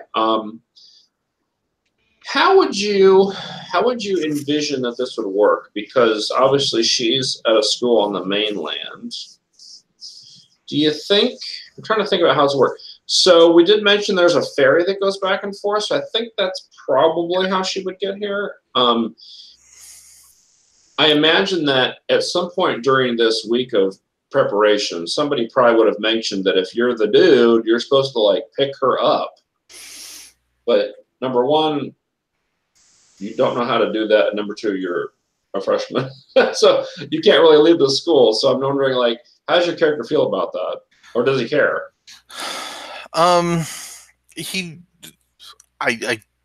doubt he'd really care, but he would be there to like meet as the thing arrives. Okay. Which probably not the only one waiting for somebody to come in from the mainland. No, I would imagine, and again, I think it's especially the juniors and seniors that are more likely to have outside people that they're dating. But it's not out of the realm possibility. I mean, you're allowed to. So now here's a question. At some point, did Cluster try to also acquire any of the traditional bouquet or anything like that? I figured he'd probably make something out of crystal. Oh, okay. Okay. Awesome. Okay. That's awesome. All right. Great. Okay. So yeah, Jenny is there. And we'll say this is actually the night of the dance. So it's probably the last ferry. I guess they'll have like a special ferry like at later on because they'll have to get these people back, right? They're not going to spend the night. So, so this is like 6-ish, we'll say at night, when the ferry comes across. And so yeah, Jenny's there along with probably 20 other girls and guys, and all shades in between, that have come over from the mainland to go to the Silver Masquerade. So Jenny is very excited to see you, and she's wearing this dress. It's very nice looking. It's like a blue kind of shimmering blue dress, and you realize that she'll have to wear one of these masks. Obviously, she doesn't have a mask. She's not a superhero.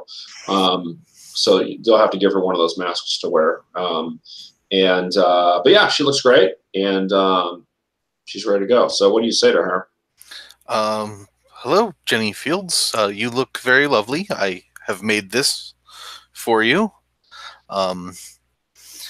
We will be dancing over here, and I look forward to introducing you to my friends. All right. Cool. How are you? She says she's very excited to be here, and she's never been to Academy Island or the Phoenix Academy. She's only heard about it or seen videos from people that are here, and she's looking forward to a great evening and going home and telling her friends and family about it, rubbing elbows with all these super powered folks. So she's pretty excited about that. Well, so what is the thing the crystal thing you made for her? What does it look like?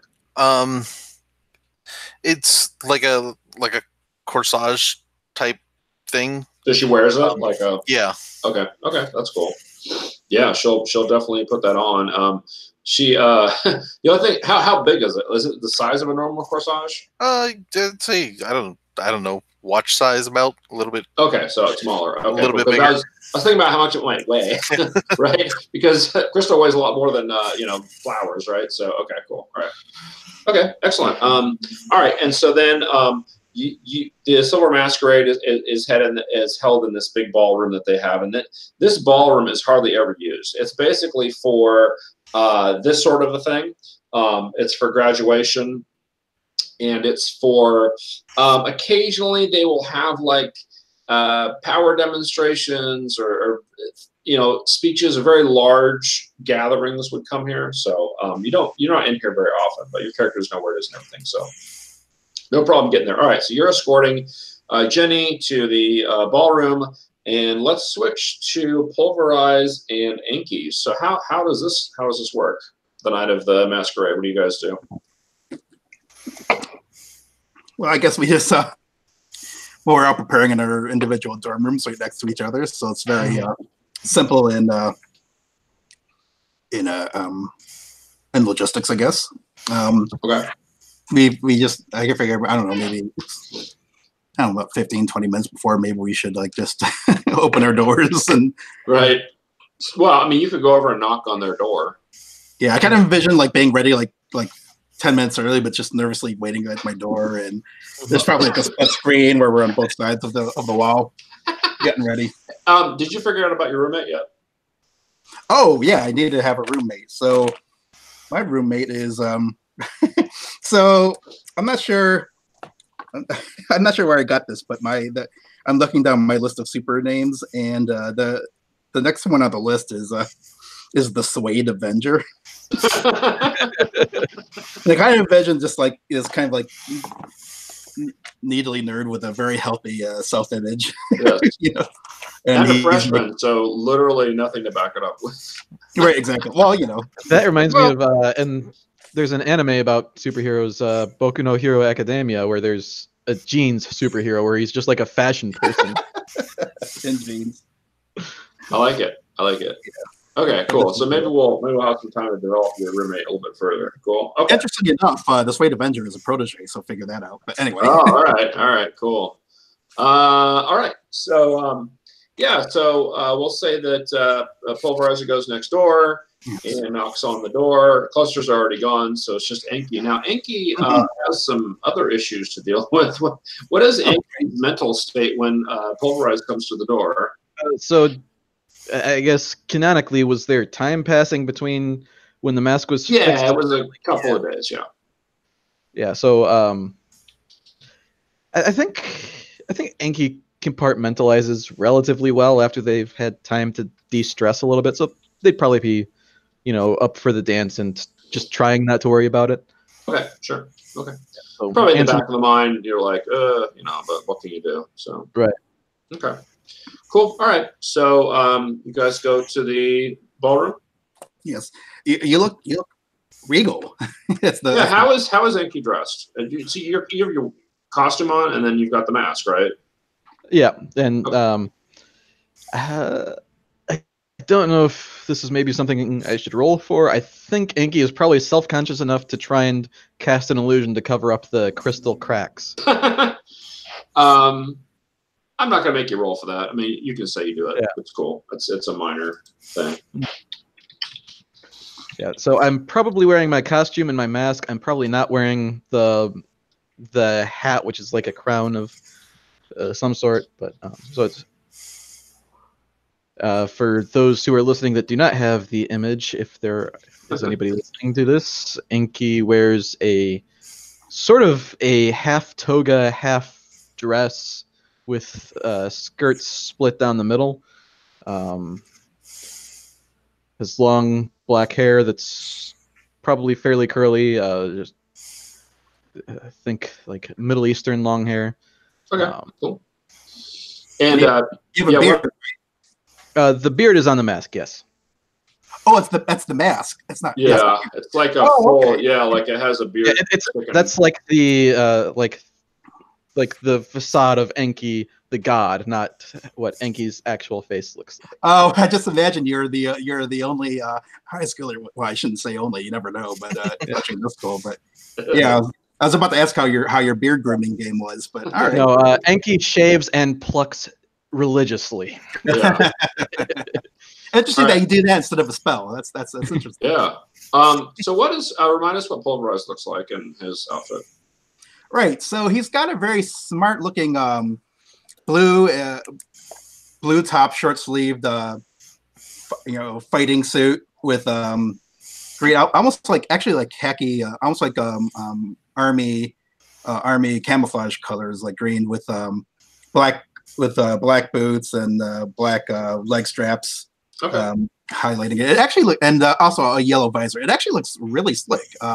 So whoever made this, hopefully he or she got an A. So yeah. So anyway, that's how he's dressed. This may be the first time.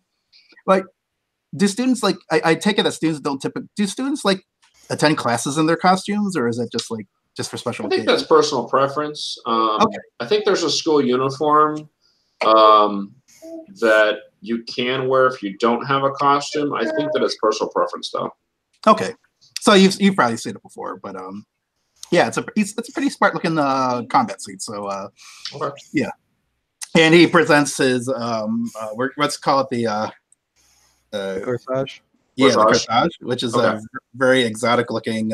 It's something that he found about in a book about tales of the lost hanging gardens of Babylon. Oh, very cool, very cool. Okay, so what does Enki? I assume Enki recognizes this as some kind of a rare. I don't know. Maybe Enki wouldn't recognize it, but that's an interesting question because it's steeped in a lot of the mythology. I don't know that it's steeped in a lot of the ancient actual culture. Yeah. Yeah. Again, he's working with whatever's in the library, which probably is more informed than your typical school. Honestly, it's probably more fun if you recognize it than if you don't, because otherwise it goes nowhere, right? So let's say he recognizes it, and what is it? What's the significance of this flower that he ended up having Night Lily make for you? Well, I think I'm going to go with my original thoughts and say that it's basically like a signature leaf of the Babylonian goddess of fertility, and he doesn't realize how pretentious that is. Just that cool looking flower. that was apparently from Babylon. Yeah, this would be like loaded with it's basically like the the floral equivalent of like coming on and like having like a package of like condoms in his hand. Right. So how does Enki react to how does Enki react to the symbol of the fertility god? I think probably immediately realizes what it is. Probably blushes, but then like realizes he has no idea what he just did. Right. Okay. Yeah, because I don't have any like kind of like lascivious, leery kind of creepy it's like, whatever. So. It's just like, you look nice. Here, I got you a corsage. It's like, oh, thank you. Oh, it's beautiful. Cool. Okay. All right. So at that point, I assume you guys proceed to the ballroom. Mm-hmm. Okay. Yeah. Yes, absolutely. So, as you guys are going, as you're walking to the ballroom, you're still hearing these whispers in your mind. Mm-hmm. So, how does that affect you? Probably like I'm probably walking fairly slowly, and like as they happen, I'm probably trying to see if I can understand any of it, make any sense of it at all. Yeah, you could probably, if you wanted to take a moment to focus on it, you could assess. Mm-hmm. I'd probably say I'd probably just like put my hand on Pulverizer's arm and say, "Hang on a moment, I need to concentrate for a moment." And it's getting the whispers and stuff have been getting a little bit more intense. It's almost imperceptible, but you realize by now that it's been going on for a couple of days that it is happening more frequently and a little bit more intensely. So yeah, so we'll probably come to a corner and we'll just stop at that corner and I'll pull him aside. And, all right, roll them.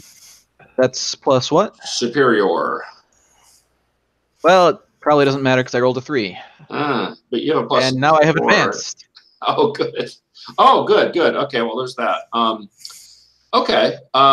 So you are trying to focus on these whispers, trying to figure out what's going on. I said there's like 7 languages talking at the same time. It's very confusing.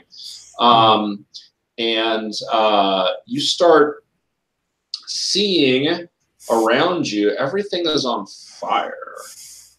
Mm-hmm. Including your date. Ooh. You're not really on fire. And and you're seeing out of the corner of your eye, so like your peripheral vision, you're seeing like, oh, there's a big snake, and then you look and there's not a snake. Mm-hmm. So you're like really getting, I would imagine, kind of flipped out by this. And I'd probably flinch a little bit. And yeah. So this is pretty serious. So I'm trying to think about how I want to deal with that in the mechanics of the game. Probably take a look at your character real quick here.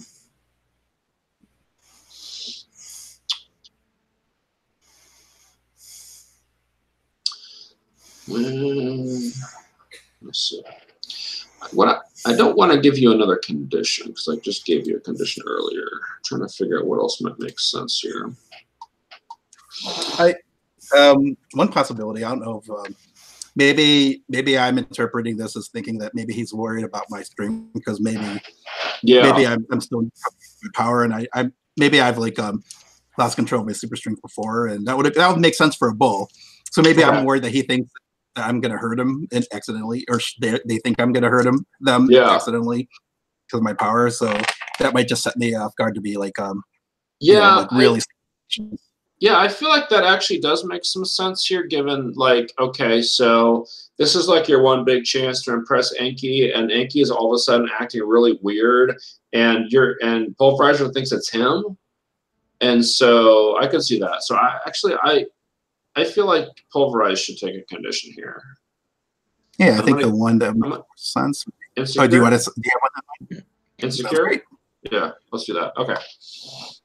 Cool. So, if I can butt in for a moment, as far as my advance goes, I took a move that makes a lot of sense given my recent raid of my dad's laboratory. I took all the best stuff, so I've got access to caches of equipment and weaponry other supers have hidden through the city for this Like, I can probably just say, like, I've got stuff from my dad in my backpack or whatever. Yeah, that's perfectly fine. Yeah. Yeah, make sure to add that move to the character keeper when you get a chance. Yep, just did. I don't see it. I've got it under. It should be right under. I'll show them. Oh, there it is now. It just showed up. Okay. All right. Yeah, online stuff. Okay, cool. All right, excellent. All right. So we'll say that you basically have it on you right now, for tonight's purposes, and then if something happens later, you'll use it. We'll say that you have access to stuff around the city. Like it's probably like I'm just wearing a lot of bling, and some of it might happen to be useful. Right, exactly, yeah. So, but the move kind of indicates you have to go somewhere to do stuff. But for tonight, we'll say you have it on you. But in the future reference, maybe you'll. Right, like just for in fiction for now, I think it makes sense for later on. Okay, cool. Okay, so eventually the visions subside, and you're feeling normal again. So how does Pulverize react to all this? Are you okay? Yeah, I'm fine. It's okay. Or something's going on with my magic. I'll figure it out later. All right. Okay. Okay. Cool. All right. So let's. So you guys are at the ballroom now. So Cluster, you're with Jenny Fields, and she has been issued her little mask, her little silver mask to wear. So she's got that, and it doesn't look that bad with her blue dress that she's got on. It kind of matches a little bit, so that's cool. So how does this work? You guys go. We'll say that she immediately drags you out to the dance floor. There's music already going. You guys are mostly on time, but maybe you're a little bit late. So the first couple songs have played. So there's music playing and people are dancing. And what the heck does Cluster do?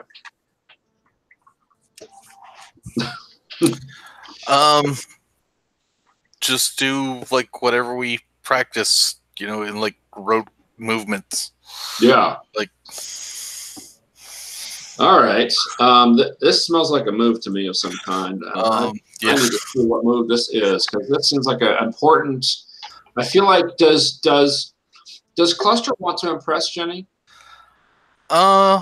Sure. Yeah. Okay.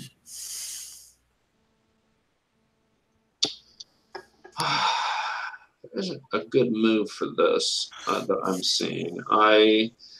I'm tempted to go with provoke in the sense that you're more doing it with your actions than your words, but I think I'm okay with that. What do you think about that? That sounds fine to me. And so what you're trying to get them to do, what are you trying to get Jenny to do? Like, what's your goal in trying to kind of impress her?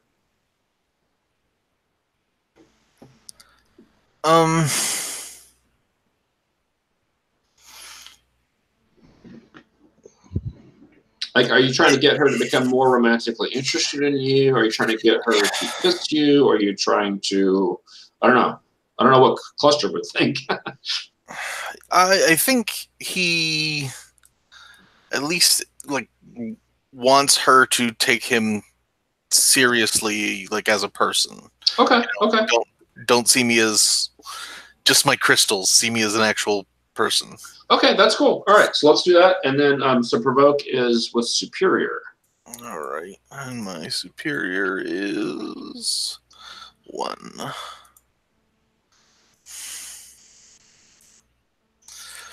Cool. I get another experience. All right. I got a 3 total. All right. Okay. All right. Endlessly floss for an hour. Yeah.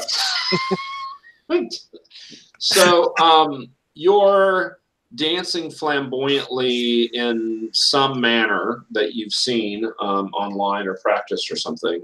As I mentioned, this is kind of a rote sort of a thing that makes sense to you, given your backstory and stuff. So you're doing this dance, and you are like constantly running into people.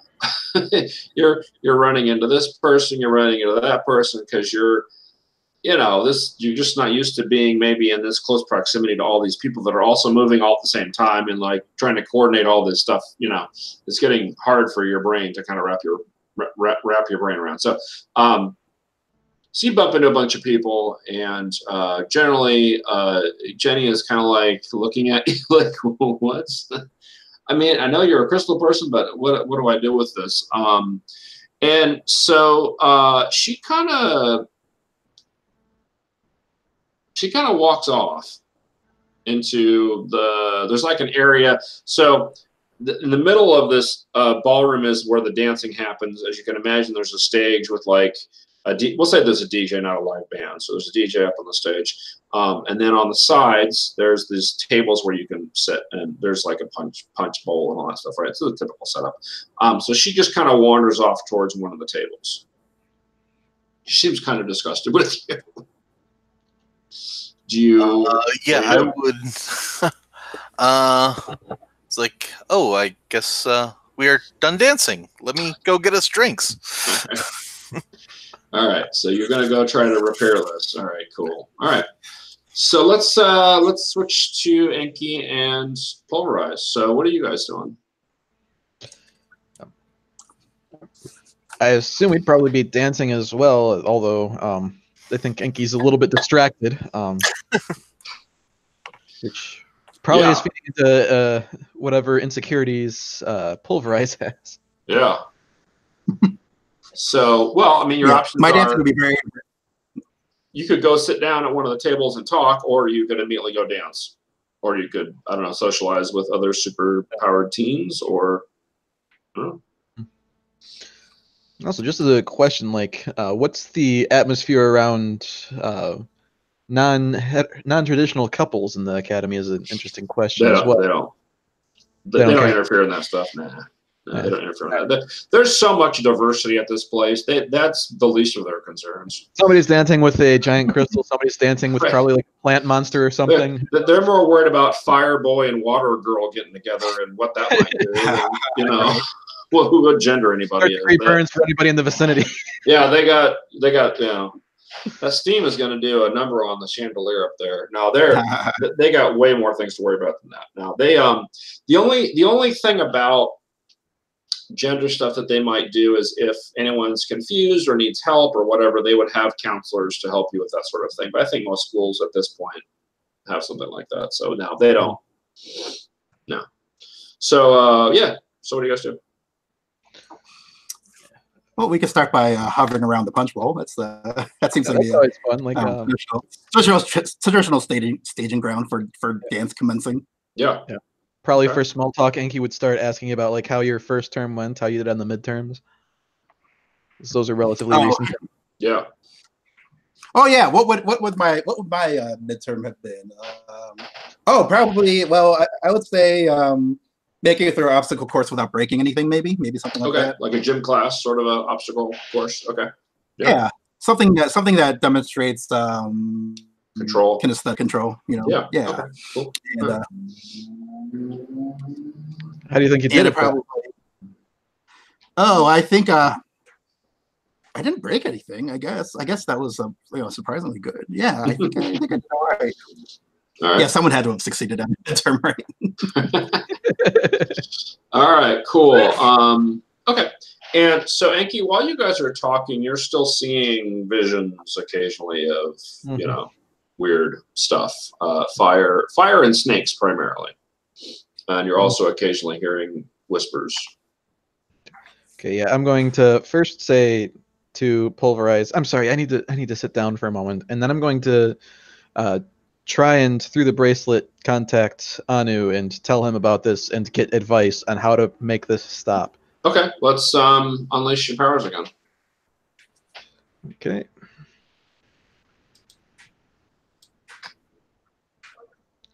Snake Eyes again. Wow. Tiamat's a bitch. Need some new dice. Yeah, I'm getting rid of those ones. I'm making some new ones. Yeesh. All right. Well, mark your potential when you get a chance. Okay.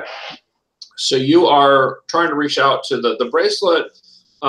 Isn't really responding to you per se. Like it's not letting you communicate with anybody, but it's getting like super warm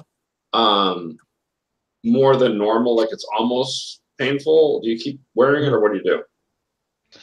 If it's only at almost painful, I'll probably keep wearing it at this point. Okay. And let's see. You notice, so you guys are sitting down, right? So you're at one of the tables off to the side. Up on stage, the DJ is there. Now, the DJ doesn't take up the whole stage, obviously, right? The stage is probably 25 feet, 30 feet long, right? So the DJ is just kind of in the middle. There's like a little, all his equipment and stuff. It probably takes up about a quarter of the stage, right? So most of it's empty. And on the sides of the stage, there are these curtains, right, that would normally be used for, if there's like a play or some kind of, it's just kind of for show. And Inky, you're looking over there for some reason, probably because there's flames shooting off of something in your mind, right? And you see the curtain kind of move a little bit on one side of the stage, and you see a familiar face kind of barely sticking out of behind the curtain. It is Anu. I'm right. What's he doing there? Are you really seeing this? That's another question. Yeah. I think. So obviously, Anki would go through the typical motions of, rub my eyes. Does it go away? Yes. No, it's still there. Yeah. Still there. Yeah. Well, so it's still there for a moment and then ducks back behind the curtain. So you think that maybe he also saw you based on his reaction. Okay. Yeah, that's going to really throw Enki off, especially when they're already not doing well. Yeah. I might need a moment to figure out how Enki's going to react. So, Pulverize, you see Enki distracted by something. Mm-hmm. So what do you want to do? Oh, something on the stage? I don't know that it would be that obvious. I think Enki's just kind of looking around and maybe, distract. I think that's all you get without any kind of verbalization. Unless Enki would say something, I don't know. Yeah, right now I'm starting to think. Oh, sorry. Sorry, Enki wouldn't have said anything specific at this point. Okay. Yeah, at this point, I think Pulverize is starting to wonder if maybe it's him. Maybe Enki is starting to regret this whole thing, and maybe Enki is just not that into me. Because or that maybe he probably thinks that he's boring Enki actually more than anything else. So he might just be like do something about it. Yeah, I was about to say. Actually, I was gonna say why don't we get back on the dance floor, because at least the dance floor doesn't require talking. Okay, so you try to lead Enki to the dance floor. Is that the idea? Yeah. So, like maybe I just start dancing, dancing a floor in front of them. So do this sort of thing, Yeah. So how does Enki react to those offers to distract you? I think Enki is a little bit too distracted to really probably take it seriously, which is really kind of sad for Pulverize. He's trying. He's trying. It's high school. I think Enki probably apologizes a few more times and says, "I'm sorry, I'll be right back," and then wanders off towards the stage. Okay. All right. So Pulverize, try to find a non-obvious way to get back behind the stage. Okay. So real quick, I just want to see what Pulverize does in reaction to that. I will. Yeah, right now, he did say that something was going on with his magic. Yeah. Earlier. When it's probably obvious that I'm heading towards that area, although I'm not going to just jump on the stage and go behind the curtains or anything like that. But it's obvious the direction that I'm headed.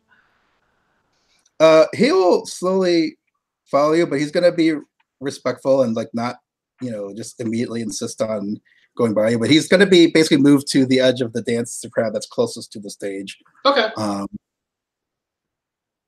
And then I think after a little bit, once Anki's out of sight, just wait a few minutes. Maybe after the end of the next song, then he'll go and check and see if Anki's doing all right, or if Anki just wants space and wants to. Yeah, there's really not that many places Anki can go in here, so it won't be hard to just kind of keep tabs on Anki.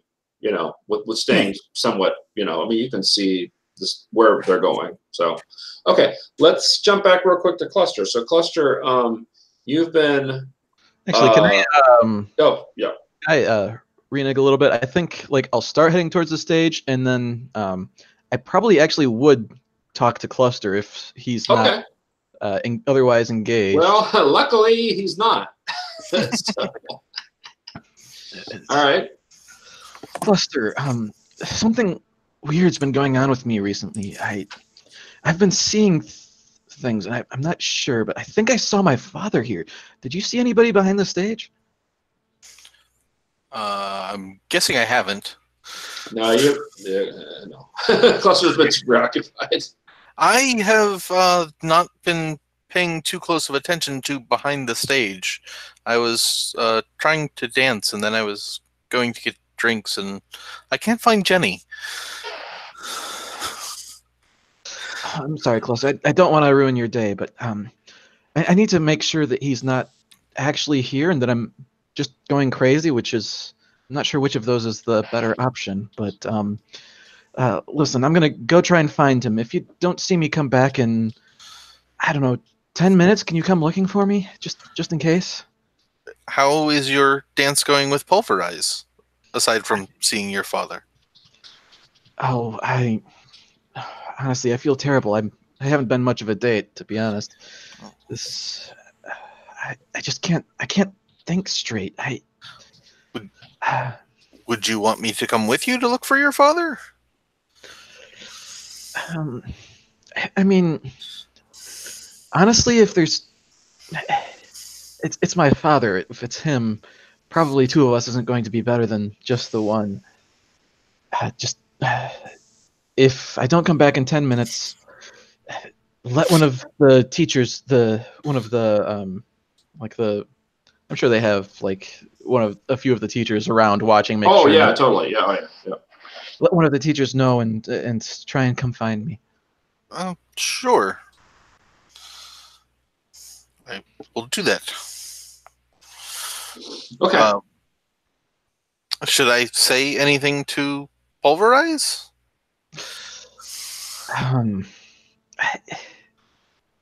Okay, this is a terrible line, out of character, but in character, it's just give him an excuse, make something up. Okay. Okay. All right. I will do that. All right. Cool. All right. So let me. All right. So yeah, we'll say that you can grab. A teacher. Let's find a teacher from your guys' class schedule. So Cluster is trying to find a teacher. Why don't we say you find Professor Jewel? That seems like somebody you'd probably go to. Yeah, definitely. Okay. So has the 10 minutes passed, or is this prior to that? Oh, sorry. Were you supposed to wait 10 minutes? Yeah. I said to wait. No, I think Anki would have gotten up there way before that. So okay. Yeah. So I think the intention was for Anki to try and figure it out on her own, and then if they didn't come back, then something went wrong, and the teacher should be alerted. So I want to switch to Pulverize real quick. So Pulverize, you're kind of monitoring this situation. You see Anki go over and talk to Cluster, which you obviously know the roommates and stuff, and then starts going back towards the stage, right? Mm-hmm. So anything change in terms of what you're trying to do, or just keep an eye on things? So just to clarify, I know I've defined Cluster as my rival, so yeah. I don't know if we've explicitly expressed our mutual interest in Anki, but at the very least, I must feel a vibe that maybe there's something there, or maybe nature of the rivalry. I may not necessarily know that you're also attracted, but I might just feel threatened by you because you're, maybe you're the more longer established friendship, and I just feel like I'm. Yeah. Yeah, it's up to you guys to define that. I mean, I think everything you said sounds right. Yeah. To me. Right. As Blaine noted, the rivalry doesn't necessarily have to be romantic. It could just be a matter of. Or it can be both. I mean, it could also be both. Yeah. Well, I guess the one question I have: has Cluster explicitly revealed his feelings towards Enki to Pulverize? Probably not if we weren't that close. Yeah. Okay. But I figure he'd probably say something at the dance. So that might be coming. Yeah, something that has occurred to me. The reason I might feel jealous of Cluster is because, I mean, Cluster is very exotic. Enki's very exotic. As supers go, Pulverize is pretty mundane as far as supers go. God powers from a super villain. I mean, we've heard the story a million times, right? Yeah. All I've got is freaking strength. Exactly. I feel like I'm being out freaked, and maybe that's the source of the That's cool. So I don't necessarily. Yeah. And if that's not true, that's what he believes. So. Yeah, it's all in his head, right? Yeah. That's 90% of all teen drama, right? Yeah, exactly. All right, cool. So let's go to Enki real quick. So Enki, you're approaching the stage or the side of the stage. Is that right? Yeah. Okay. Yeah. I'm approaching where I saw my dad. Okay. All right. So you get nothing stopping you. So you get there. Is there like a non-obvious way to get behind stage without like making it obvious? Yeah, so each side of the stage has like a little staircase that goes up, and the way that the place is lit right now, that area is not really well lit because they're not expecting anybody to go up there. So it's dimly lit on kind of the corners near where these big curtains are. So yeah, you could get up there. Been to high school dances before. The dimly lit places are the best spot. Well, for your purposes. Yeah. Okay, then yeah, I'll go up if it's not like in an obvious area. Yeah, I mean, I guess what I should say is there's nobody over there. So in terms of anybody seeing you, other than people that are directly watching you, like Pulverize, right? But yeah, no one would care if you went up there at this point. So. Okay, yeah. Yeah, I'll go up. Okay, so you go up, and we'll say, sure enough, behind the curtain you see Anu, who is dressed in his normal, Babylonian getup. Kind of like a sorcerer-looking guy, right? Like some kind of fancy hat and his beard and all the stuff, right? And he's looking around kind of anxiously, and when he sees you, he says, "Good, you're here." Dad, what are you doing here? You shouldn't be here. We're all in danger. The serpent is coming. We're all in danger. You're in danger. Like Quantum's here, Night Lily's here. All the freaking supers in the city are here, practically. Yes, that's exactly why I'm here, because it's the safest place if the serpent should come for me. The serpent, is it? I've been seeing things, visions, flashes, like fire. Yes. The serpent is preying upon your mind. I have closed my mind off to those predications. However, your mind is so young and supple, and you are not used to having to deal with this sort of thing. So you must stay close to me in case the serpent appears. Do I notice like any change in the frequency of the whispers or anything now that I'm close to him? Yeah, you haven't, since you went up on the stage, but you've only been out there for a little bit, but you haven't seen anything or heard anything. Mm-hmm. I can't just stay close to you. The stance is important to me. I'm here with someone. I can't just. So he kind of looks. He looks around, and he kind of is ignoring you for the moment. He looks out into the crowd and stuff, and he seems like he's kind of trying to be wary about whatever's going on. Mm-hmm. You don't have much time. Okay. How do I close myself off to this thing? I just want it to go away. Like, how do I close myself off to this thing? I just want it to go away. I don't have time to teach you, but perhaps I should. Someday. Real help. All right, so just to switch back to the two. So Cluster, Enki's been gone for some period of time and went behind the curtain and didn't come back, and it does seem kind of weird. Same pretty much for Pulverize. You guys are both watching this. So what do you do? It hasn't been 10 minutes, but I mean, you know.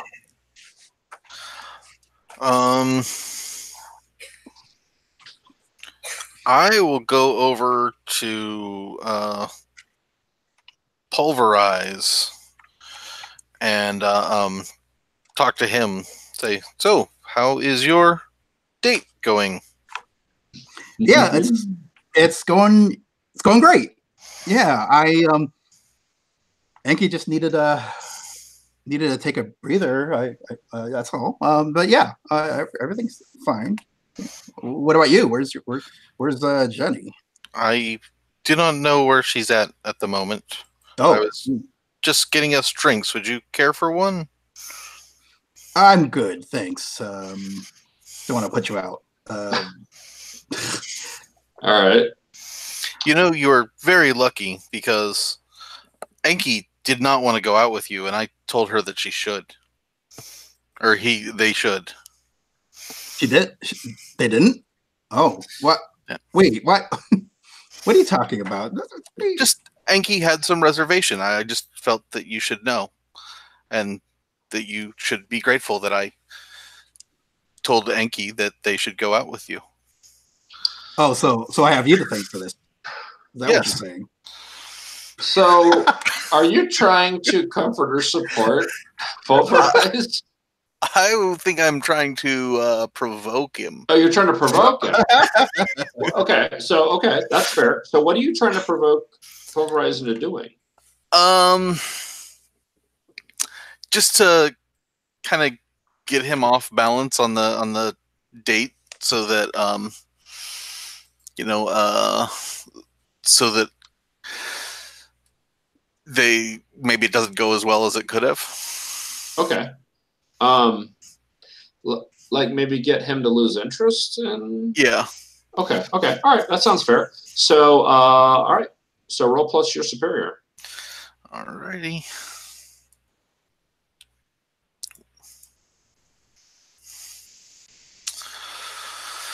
I think I got a +1 on that.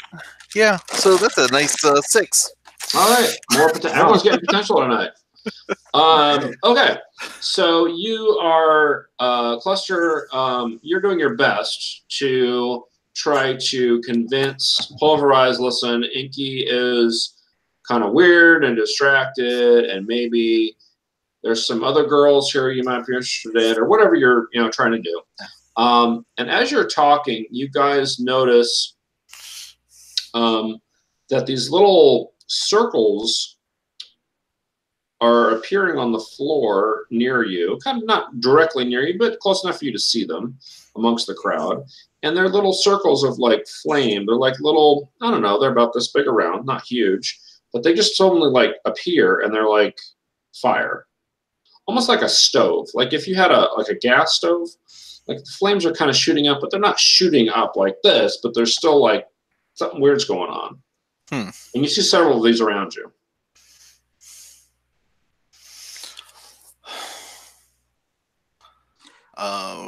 There's flames shooting up all around?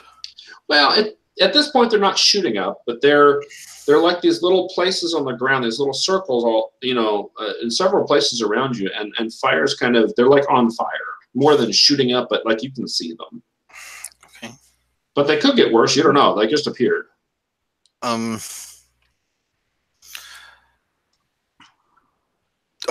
Do people look scared of them, or people like? Doesn't seem like hardly anyone's noticed it yet. It's not setting anybody on fire or anything. Like it just, no one has really noticed it yet. Then I would probably just try to get closer and look a little more closely at it. Okay. Do you want to assess the situation? Yeah. All right. Cool. Let's roll plus superior. Alrighty, because I've been doing so well with those rolls. Everyone's been just bombing. I got snake eyes twice in a row. 8. 8 is all right. Yeah, you get to ask a question. Okay.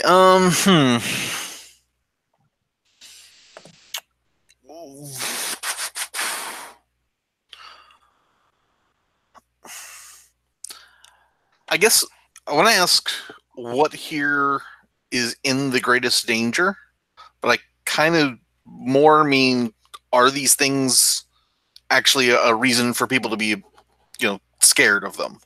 Okay. So as you're looking around, all right. As you're looking around, you see lots of these kind of just appearing, kind of pop, pop, pop, pop all over the place. Again on the ground, and occasionally, because people are moving around a lot, they do step on them, and they are hot. Like people are like, "Ow!" and they're like looking around, and then they look down and see that there's these flames. Again, the whole room's not on fire, but it's dangerous. I mean, they're stepping on them, and it's burning people. Okay. And so there's Yeah, so then I guess I would say something to pulverize, and then try to go find Professor Drool, or Well, what do you say to pulverize? Just like, do you see the flames? Try to avoid those. There's something going on. I'm going to talk to a teacher. Yeah, you totally see that, by the way. Yeah, I think pulverize automatically just assumes it's an attack. Yep. And so he's going to actually just try to smash the nearest hole, the hole that's right below them. Okay. Thinking it might be like a portal, or just in case, but he's not really. Yeah, I mean, you don't have to roll anything. You can totally hit it and smash it. It smashes the floor basically. Sure. Your hand will probably catch on fire briefly, and then it will go out. So, I mean, it seems like you can. Yeah, but there's a lot of them. I mean, but you could definitely hit one, and it doesn't. Nothing bad happens to you as a result of hitting it. It just kind of, you smash the floor, and it kind of goes away. But they're still popping up all over the floor, and so I mean, not just around you guys. I mean, all over the dance floor now. Okay, so one thing I want to do real quick, because this is a dangerous situation, is we need to do the team pool. So you have one from the start of the session. Add two, because you're essentially a dangerous foe. We don't know what it is yet, but so that gives you three. Who is the leader of your group? Ooh. I don't know if anyone's the leader. I would imagine if you had to pick someone, I'd imagine it would be Yankee. Yeah. Like, I've talked to both. I'm the one that's tying these two together at all. Yeah. Really. Okay. So, all right. So for the purposes of this, we'll say Anki's the leader. Does Anki have influence over both of them? Let's see. I think so. I've got influence over both of them. So that's 4. Do all of you have the same purpose in the fight? Not die? I mean, yeah, I don't think you do. Yeah. Well, Anki's trying to figure out what's going on, and then those two are. If we want to go general and say figure out what the hell that's going on, yes, but they don't have the same information that Enki has. I'll say no to that one. All right. Does anyone mistrust the leader or the team? I mistrust the team. Yeah, the team I could say. Okay. Yeah. So that takes away 1. And then, are you ill prepared or off balance? I'm prepared. I'm both. Okay. At least. All right, so that gives you 2, which is, so keep in mind, I think there's a token thing that we were using last time, so just put those in there so you guys can use them. Okay. So let's go back to Enki real quick. So Enki, so you're still behind the curtain, so you're not seeing any of this fire stuff. You just see Anu kind of generally looking around and get more and more anxious about what's going on. Mm-hmm. So what do you do? So I don't see the fire things going on out there? No, because you're behind the curtain, so you can't see it. Like, if you looked out, you'd see it. But is Anu looking out, and does he Anu, well, he looked out before that happened. Since then, he's just kind of looking around and generally being kind of anxious and worried about something. But he's not really. He mentions the serpent a whole bunch of times. That's about it. And so he's mentioned that it's like you have to protect your mind against this sort of. Yeah, he did mention that. Yeah. So I think Enki is going to try and tap into that connection, and the same way they tapped into the connection with the bracelet to talk to him briefly. Yeah, is going to try and find this connection in their psyche to Tiamat that they're getting in with. Okay, so I think the way I want to do this is defend. Okay, I'm down with that. Because then you could theoretically also use it for somebody else if they something happen to them. So let's do defend. So that's Savior. Okay, which I don't think I have any in. No, I have one in because last session I put that up. That's right. Okay. Okay, cool.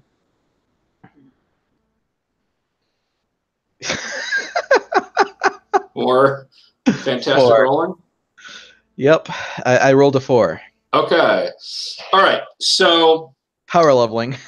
Yeah, really. So you're focused on what do I do about this thing? I don't know much about it. It's really scary, whatever.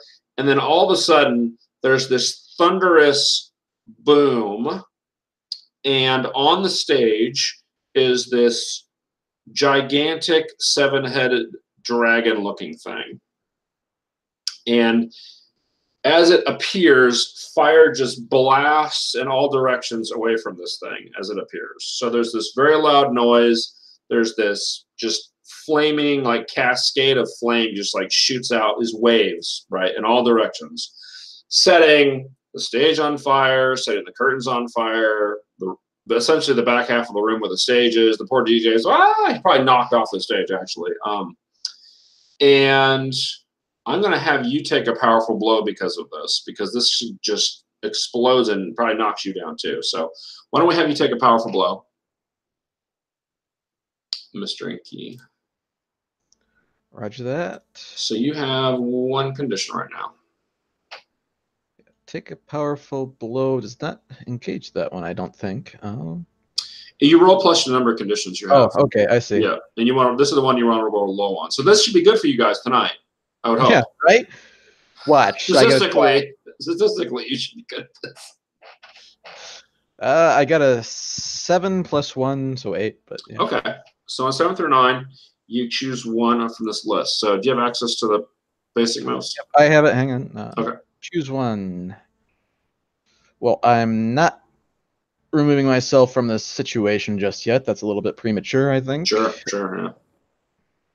Or I can choose. Oh, no, that's okay. So that's the 10 plus list you're looking at. Oh, so okay. Yeah, so yeah. Okay, I see.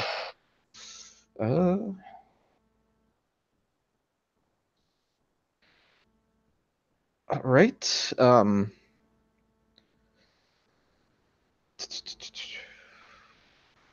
I think Enki is going to bug out and just dive off the stage at this point, and I'm going to make the argument that this is going to clear my afraid condition by fleeing from a thing. What's the exact wording I'm looking for here? Which one of these options are you picking? Because this doesn't sound like any of them. I'm bugging out. I'm getting away from the immediate situation. Hang on. I'll look at the exact. I'm trying to switch between 2 wordings here. Oh, okay. So you give ground. Your opposition gets an opportunity. Okay. So I'm getting the fuck away from this immediately. Okay. All right. Cool. So I think that's going in with the to clear afraid, run from something difficult. Is my argument. So you can accept that or deny it as you wish. That will happen at the end of the scene, which might not be until like after we deal with this thing. Yeah. Okay.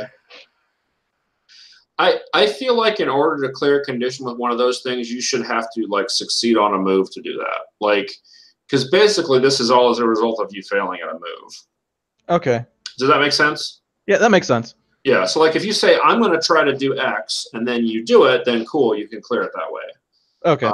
But anyway, so what happens is so you jump off the stage, right? Is that the idea?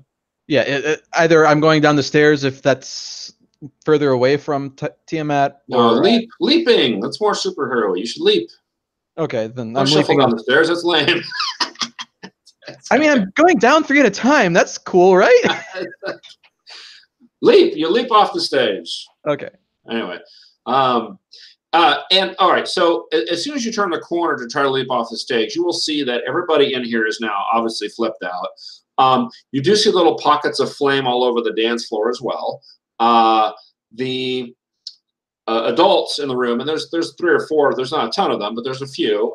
They're trying to kind of deal with this crowd of teens who's all flipping out, and they've all got powers. So they're like shooting laser beams here, there, and flying, and all sorts of things happening. So there's just chaos, right?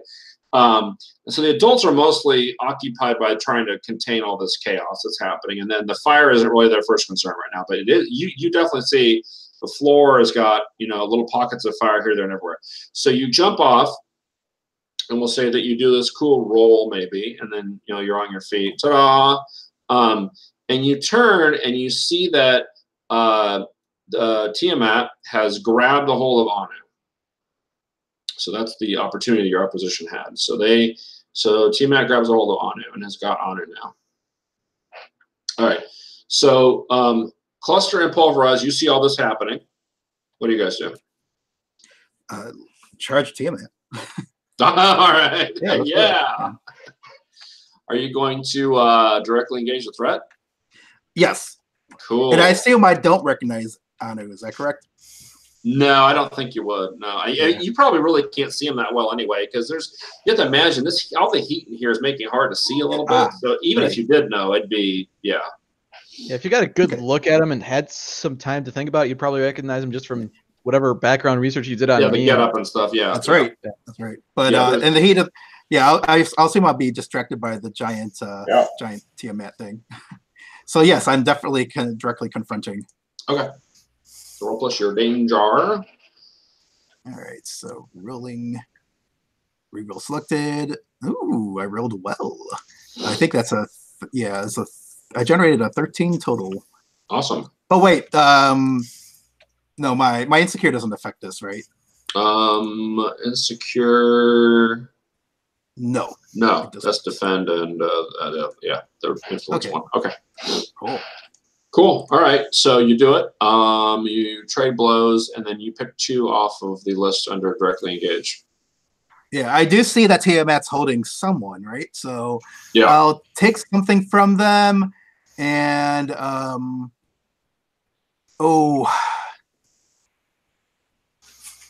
create opportunity for my allies. Okay. All right. So, okay. So so you're able to snatch Anu away from this thing. How do you do that? I may just like leap onto. I assume it's like a clawed hand that Tiamat's grabbed Anu by. Is that? That's fine. Yeah. So I'll leap onto the arm, the serpentine arm, basically like ride it like a bronco, and I'll use my arms to like just literally pry the claws away from Anu. Okay, sure. All right. So Anu jumps down to the ground. He's still kind of in danger because of all the fire and everything, but for the moment, he's free of Tiamat. Yeah. Actually, given that I'm now like, I think if I may, I think I'd like to change the create opportunity to resist or avoid their blows, since I'm in a pretty vulnerable spot myself now. Excellent idea, because So all right. So what So are you just like super strong and tough? Like, what's your kind of power? What do you think your powers are? Yeah, it's basically it's really just your standard strength and toughness power set. Nothing too exotic like invisible force fields or whatnot. Okay. Yeah, it's pretty straightforward. All right. So you I don't know, do you punch the dragon, or how do you damage him? Oh, if I get to damage him too, let's just say if I can, maybe I'll just like, as I'm prying apart the claws, maybe I snap one of the claws off, or maybe not off, but at least break a joint or something, maybe. Yeah. Okay. All right. Give me a second to look at something here real quick. Okay. All right. So he takes a condition, which is angry. It's angry that you've taken away his prize. So he oh, I know what he does. So one of the heads turns and just breathes fire at you. Ooh. And this fire is so powerful that it knocks you through the wall. You don't take any damage. You don't take a condition. But it knocks you through the wall, and actually this ballroom is actually situated pretty close to the coastline of this island. So the thing actually sends you all the way out into the water. Okay. So you're not, again, no condition, but you're blasted out of the whole ballroom. All right. So what's Cluster want to do? Everyone in the school has superpowers, right? Aside from our handful of people. Yeah, that handful of all the students do. Yeah. Yeah. And happy adults. I am going to take this as an opportunity to kind of show off, and I'm just going to go transform myself as big as I can and go at Tiamat. Okay. Okay. So it sounds like directly engaged again. Yep. Okay. So how big do you get? Like, I'd say probably like double the size. Just turns extra tall and a little bit thicker. Okay. About like 12 feet tall, maybe, or yeah. Okay. All right. Roll plus your danger. Alrighty. And what condition do you have right now? You have guilty. I don't think that affects those. No. Nope. I have a total of 8. Okay, so you trade blows. Yes. And you pick one off the list.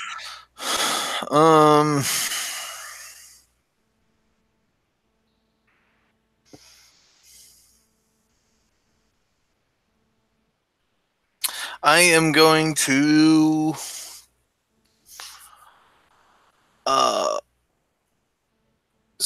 surprise the opposition. Tiamat doesn't see it as I jump up and become larger and just smack him. Okay. All right. So he is about to, as you're coming up there, Tiamat is now looking at this crowd of people, running around and stuff, and he's about to, maybe a couple of the heads are about to come down and take some bites out of people. And so you get up there and attack him. Now, how do you attack him? What does it look like? Pretty much just like a straight punch. Just the fist goes extra large and extra spiky. All right, cool. So you punch away the heads that are about to bite people, which was cool. So you save some people from getting bit by this giant dragon thingy. So two of the other heads come down and bite you into your crystalline body, and you're going to take a powerful blow. Sure. So you roll plus your conditions, which is 1. 1. Oh, of course, yes. Now I get a great roll. You rolled awesome? Yeah, I got an 11. So choose one from that list. Under 10 plus. One of which is 2 options from 7 and 9. You could do that too. Yeah.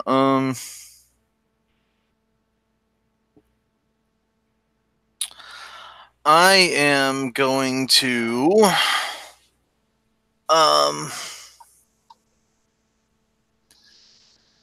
I'm going to lash out verbally by shouting at Unky. Like, what did you do to cause this now? All right.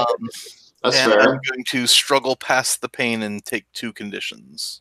Okay, mark 2 conditions. Okay, I'm going to say angry and hopeless. Okay, all right. Okay, so also, Tiamat also takes conditions. I'm trying to figure out what that would be. If you trade blows.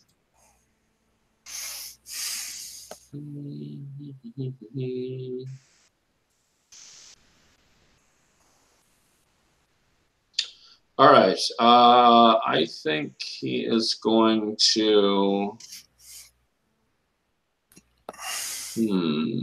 Well, guilty doesn't make any sense. All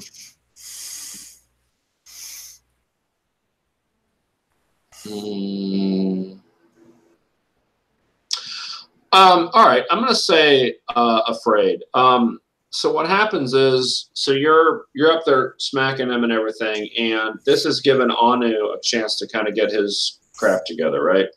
And so he starts. It looks like he starts casting a spell or something, and Tiamat, a couple of the heads kind of look over at this and are like, "Uh-oh, this isn't good. We don't want him casting any spells."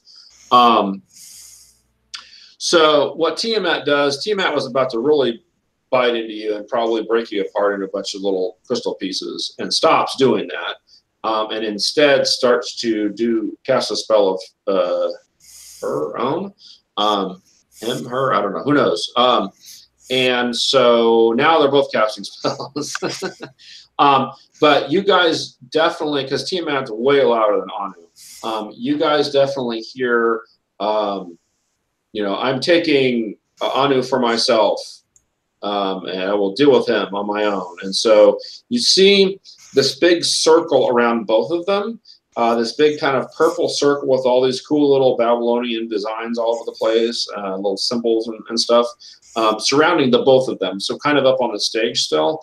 And meanwhile, Anu is trying to do something or other to defend himself. You guys always doing, but he's casting some kind of spell. So let's go to Enki. So what's Enki? Well, you see all this happening. What does Enki want to do?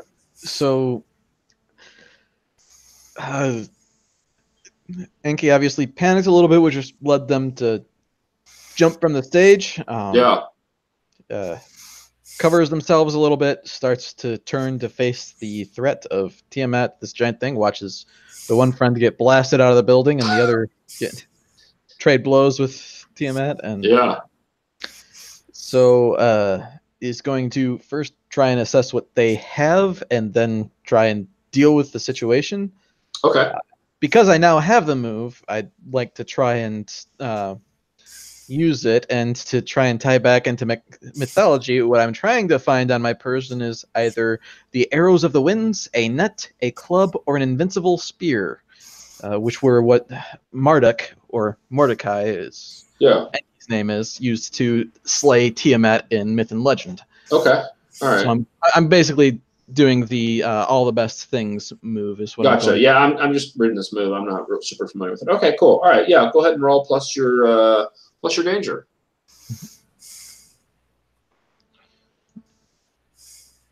I didn't actually refresh my dice, so although they're the same color, these are new dice. Hopefully they won't fail me. We'll see.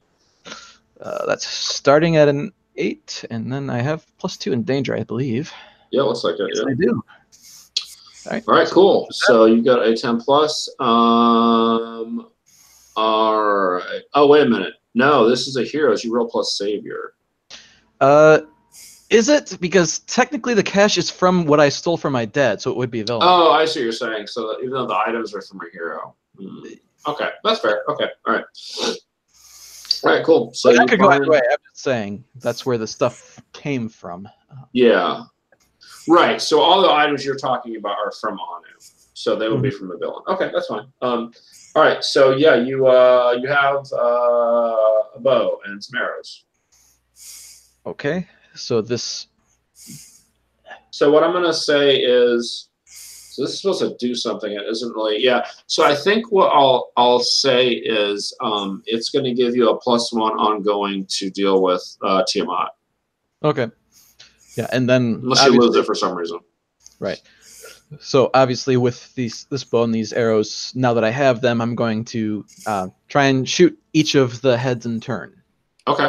Yeah. So that sounds like directly engage again. Which, as I'm afraid, I believe I have a -2 to. Afraid. Yeah, let me look real quick. Afraid. Yes, indeed. So that cancels out your danger. But yeah, +1 from the bow. Mm-hmm. All right. And that is a 5. All right. Not helping me tonight. All right. So you're kind of not real skilled with the bow. You've seen people shoot bows before, but so you're like, I want to do all this cool stuff, but my brain is like going 1,000,000 miles a minute, and you miss. How do you miss a dragon? Dragon. 40 foot tall. All right. So I mentioned there was a circle on the ground, right? So it starts getting more and more intense, and you feel like something's happening in the middle of the circle. Like it's almost like it's you feel like it's maybe a teleportation effect or something, like it's going to take them away from here. And you feel all this energy, magical energy in the room being drawn towards the center of this thing. And so your magical power is like actually being drawn away from you to do this. So now you're feeling hopeless. Okay. Because you're losing access to your power. That makes most sense. Okay. So that's what's happening there. Cluster, you're right there. You're actually standing in the middle of this circle. Now, your character is not magical, really, so you don't feel impacted by that, but something weird is definitely going on.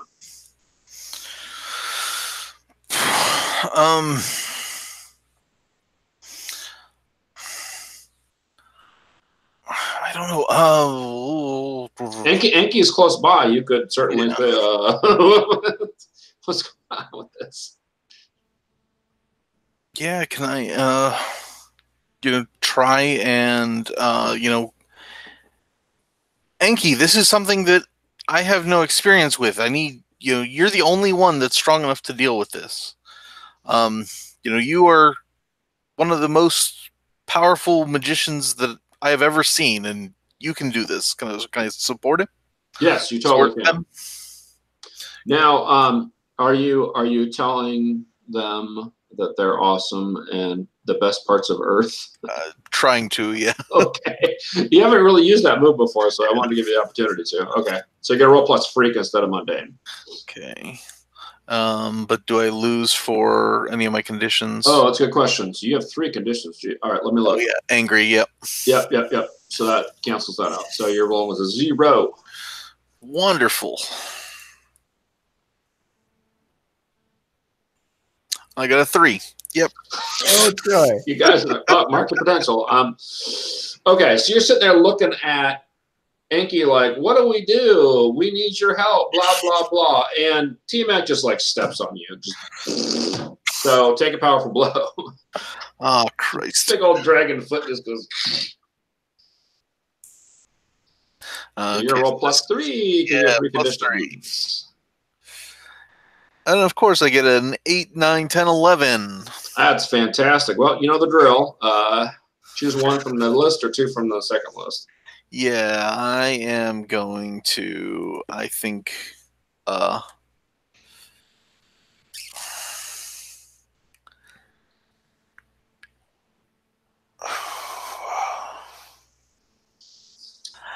gonna, I think I'm gonna pass out, remove myself from the situation. All right. So it makes the most sense for getting crushed. Okay. So Tiamat steps on you, and the way that it happens, your crystals just split apart. They just fly. This is basically what unconscious looks like for you. So your crystals are spread out to the point that you can't, like, they'll eventually get back together, but it's like, that takes some time. Essentially, you waking back up as all the crystals are getting back together. So they slowly will sort of move back together, but it's going to take a while. So you're basically out. Okay. That's fun. All right. Pulverize, you are in the bay. Yeah. So I'm going to, I'm in the bay. Oh, right, the bay. Like I was wearing right. I will. I will. I mean, you're like 20 feet from shore. You're not like, Right. Yeah, I'm not. Yeah, I'm not super in the drink. But I will swim back to shore as quickly as possible and just run at full speed to get back. Yeah, with your super speed, that's not a problem. So you're there. What do you want to do? So all right. So I see you coming just in time to see Cluster get smashed. Right. And I'll just shout out for Enki and just run to protect her from what he's anticipating to be the next attack. Okay, so you want to defend Enki? Yeah. Okay. So let's see. I'm make sure insecure does take you -2 to defend. Okay. Fortunately, since Enki is my love, I can use my defender move and roll with danger. Oh, so beautiful. Okay, awesome. So, so that would neutralize the -2 right there, and we'll see what happens. The straight roll is a 9. All right. Oh, and do I have something else? Well, you have team you could use. Oh, that's right. Well, let's see. I'm defending. I could. Yeah. So basically, let me see what the result is so far for defend. If it's 9, I can. It costs me expose my. Oh yeah, I see. Yeah. Let's. If I use a team, I can. Roll save for NPC. Oh no, this is an NPC threat, right? Yeah, because this was team. Yeah. Even though I'm protecting. Well. Yeah. Okay. Yeah.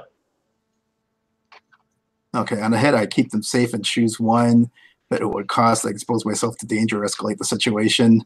Yeah. Let's risk. We've got 2 points, right? We've got 2 team right now. Yeah. Oh, 2 team. Okay. Yeah, if I can use a team to raise that, then we'll save 1 more for in case we need to do something. Okay. To actually against Tiamat. We do still want I got it. Yeah. I'm sorry. See. If we want a fictional justification for this, I got it. And the Enki's going to shout like, "Tiamat, I know what the tablet reads. I am your doom." Okay. Okay. Cool. One mythology nerd out there will get that. Yeah. Yeah. Okay. Yeah. Okay. Also, so that gives you 10, which means that you keep them safe and you don't have to choose one of that. So Tiamat just breathes fire on the whole area where Enki was standing, or still is standing, but Pulverize, you jump in the way, and you're not damaged by this, and you manage to protect Enki. So awesome.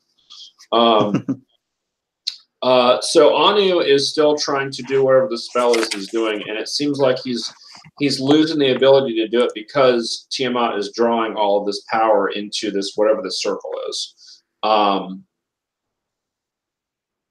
So what do you guys want to do about that? It's like something's about to happen with this circle.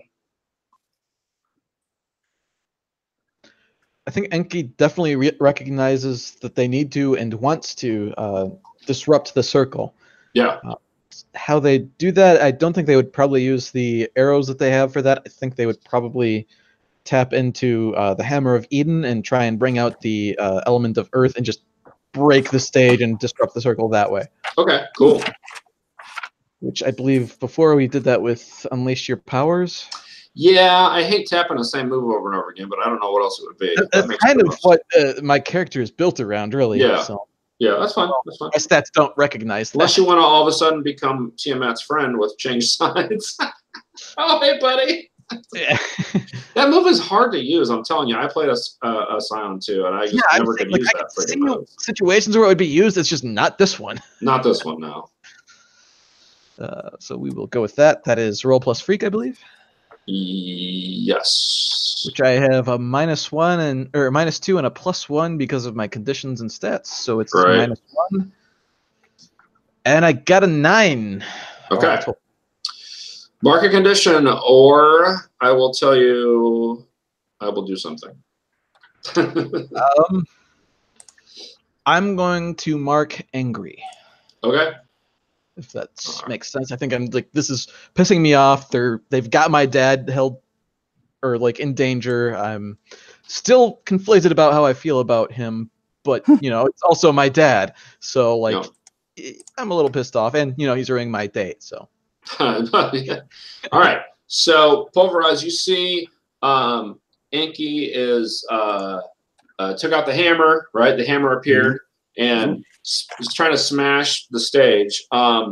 You do notice, however, Enki, as you're doing this, that it maybe it's slowing whatever's happening down, but it's not stopping it. Mm-hmm. So you're definitely prolonging whatever is going on. Okay. All right. So Pulverize, what do you want to do? You've leapt in front of Enki and saved them from the fire. There's still this weird spell happening.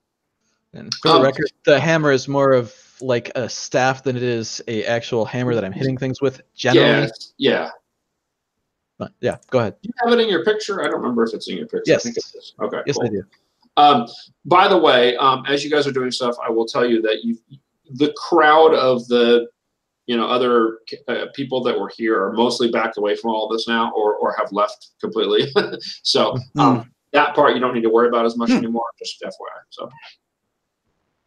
Okay. Well, you think if this goes on too much longer, though, the adults are probably going to step in if they can.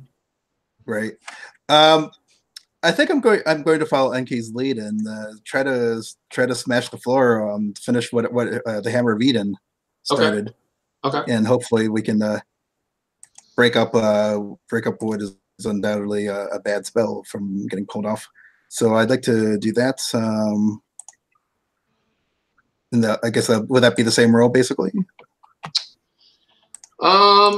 So for you, I think that you might unleash your powers because you're basically using your strengths. You are naturally destructive. Like your China shot move is basically about how you do collateral damage, which right now you want to do, right? Oh, so I could I in fact then just directly engage Tiamat and basically just causing? Would I be able to kind of like do basically kill two birds with one stone sort of thing? Yeah, you're right. Yeah, so if you're successful, yeah, I mean he has so basically the villain will have a condition move and then they'll probably do something. So yeah, go ahead. Yeah, like I'm thinking maybe I'd actually try to grab Tiamat and just like you smash Tiamat to the ground, like lift Tiamat and smash it to the ground onto. Okay, sure. Yeah. The whatever the summoning circle, whatever this is. Yeah. So let's do that.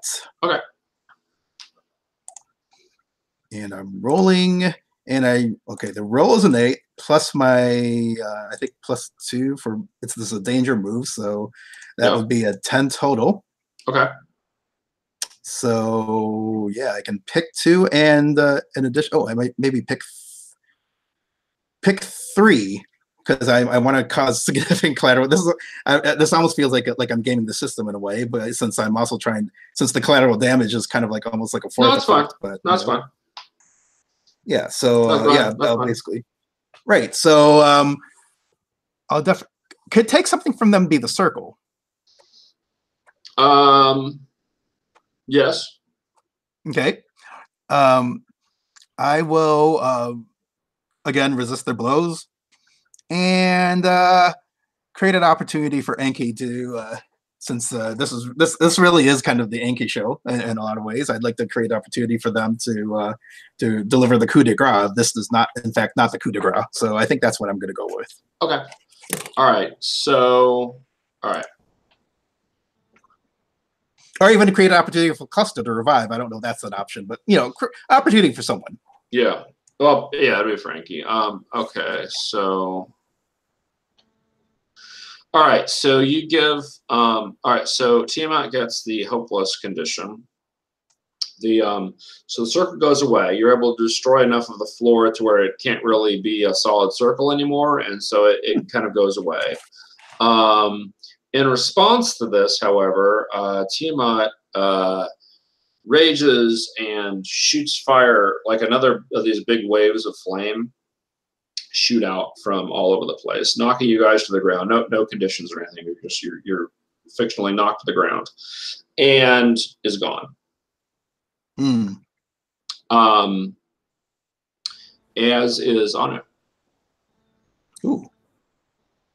And now you guys are just there in this flaming ballroom.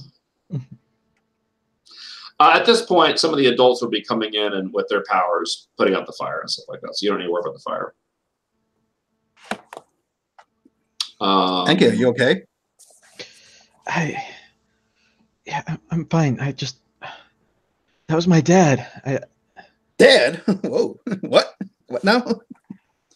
Not the dragon. Oh. Right. It didn't even occur to me. Yeah.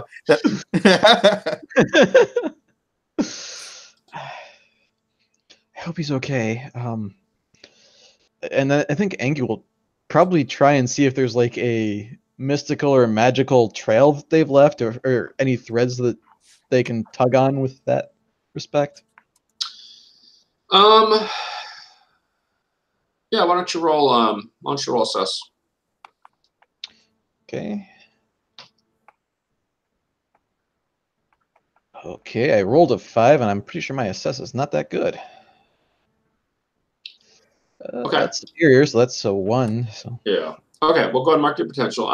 That's a 0. Yeah. That's a 0. Okay. So, Yeah, you don't see anything other than in the spot where Tiamat was standing on the stage, what's left of it, you do see this like symbol kind of burned into the wood that looks like whatever Tiamat, however he would be represented in the mythology. I don't know, some kind of snake or whatever. So there's some big old symbol on the floor. Do you touch it? Probably, yeah. Like cautiously at first, like approaching it, trying to sense it, but like when I don't get anything, probably would touch it to try and just get that stronger connection. All right, you're going to. Oh boy. And that's where we'll end the session. All right, you're not dead. You're not dead. Okay. But this will be interesting for next session, that's for sure. All right. So let's real quickly do the end of session stuff and then go from there. So, all right, end of session. Each character gets to choose one of these things. Grow close to the team, grow into your own image of yourself, or grow away from the team. So let's do Inky first. What do you think? This one, I think it was absolutely grow close to the team, partially because the team changed significantly, but also because like the team super got involved in Enki's own stuff, which that has to bring them closer in some way, I think. Okay, cool. So you give influence to somebody on the team. Does anybody not have influence over me already? Is the question there.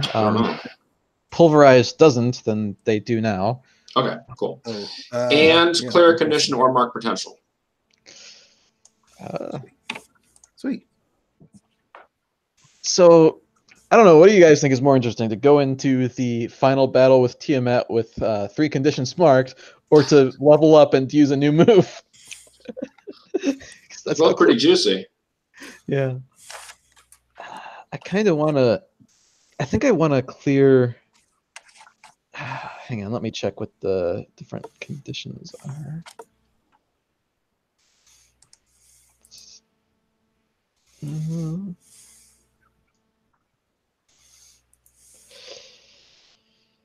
I think I want to clear hopeless. Okay. All right, let's go to cluster.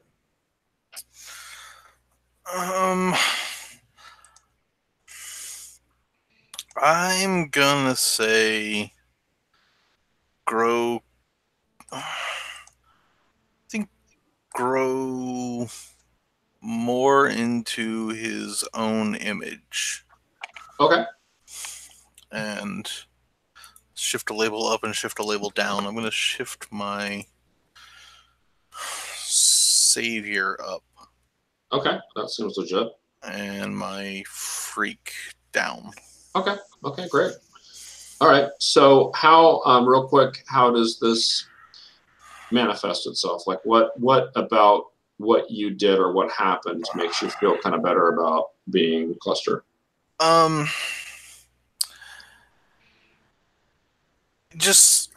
think just kind of give this verbal smackdown to Pulverize there. Yeah. Well, that's true. Yeah, he's a little bit more confident in himself, and he's doing more human things, so he's kind of growing a more solid image. Okay, cool. And then Pulverize, same question for you. I'm gonna say closer to the team. He was verging on feeling further away, given the cluster drama and his insecurity about Enki, but seeing what just happened, at least now I have a good excuse. I have a better understanding, or at least a more comforting understanding. Not to be selfish about it. At least he knows that Enki wasn't. It wasn't that It wasn't that they weren't into Pulverize. It was family drama. Right. Sorry, I have to deal with an ancient god. All right. So you would give influence to Enki, which I think Enki already has over you. Is that correct? Yes. So I think something happens. Yeah, you get to shift labels. Yeah, so Enki gets to shift labels up. No, I think you I think Cluster probably should have shifted them for me because he already had influence over me. No, a Cluster didn't get influence. Cluster did the middle option. That doesn't affect influence. Right, but when I grew closer to the team, It's just one. Okay, never mind. It was just one character. Never mind. I was thinking. Yeah. Okay. So sorry. Let me get back to if you. Yeah. So I think Enki, is that who got your influence? I think so. Is that what you said, Yes. Enki?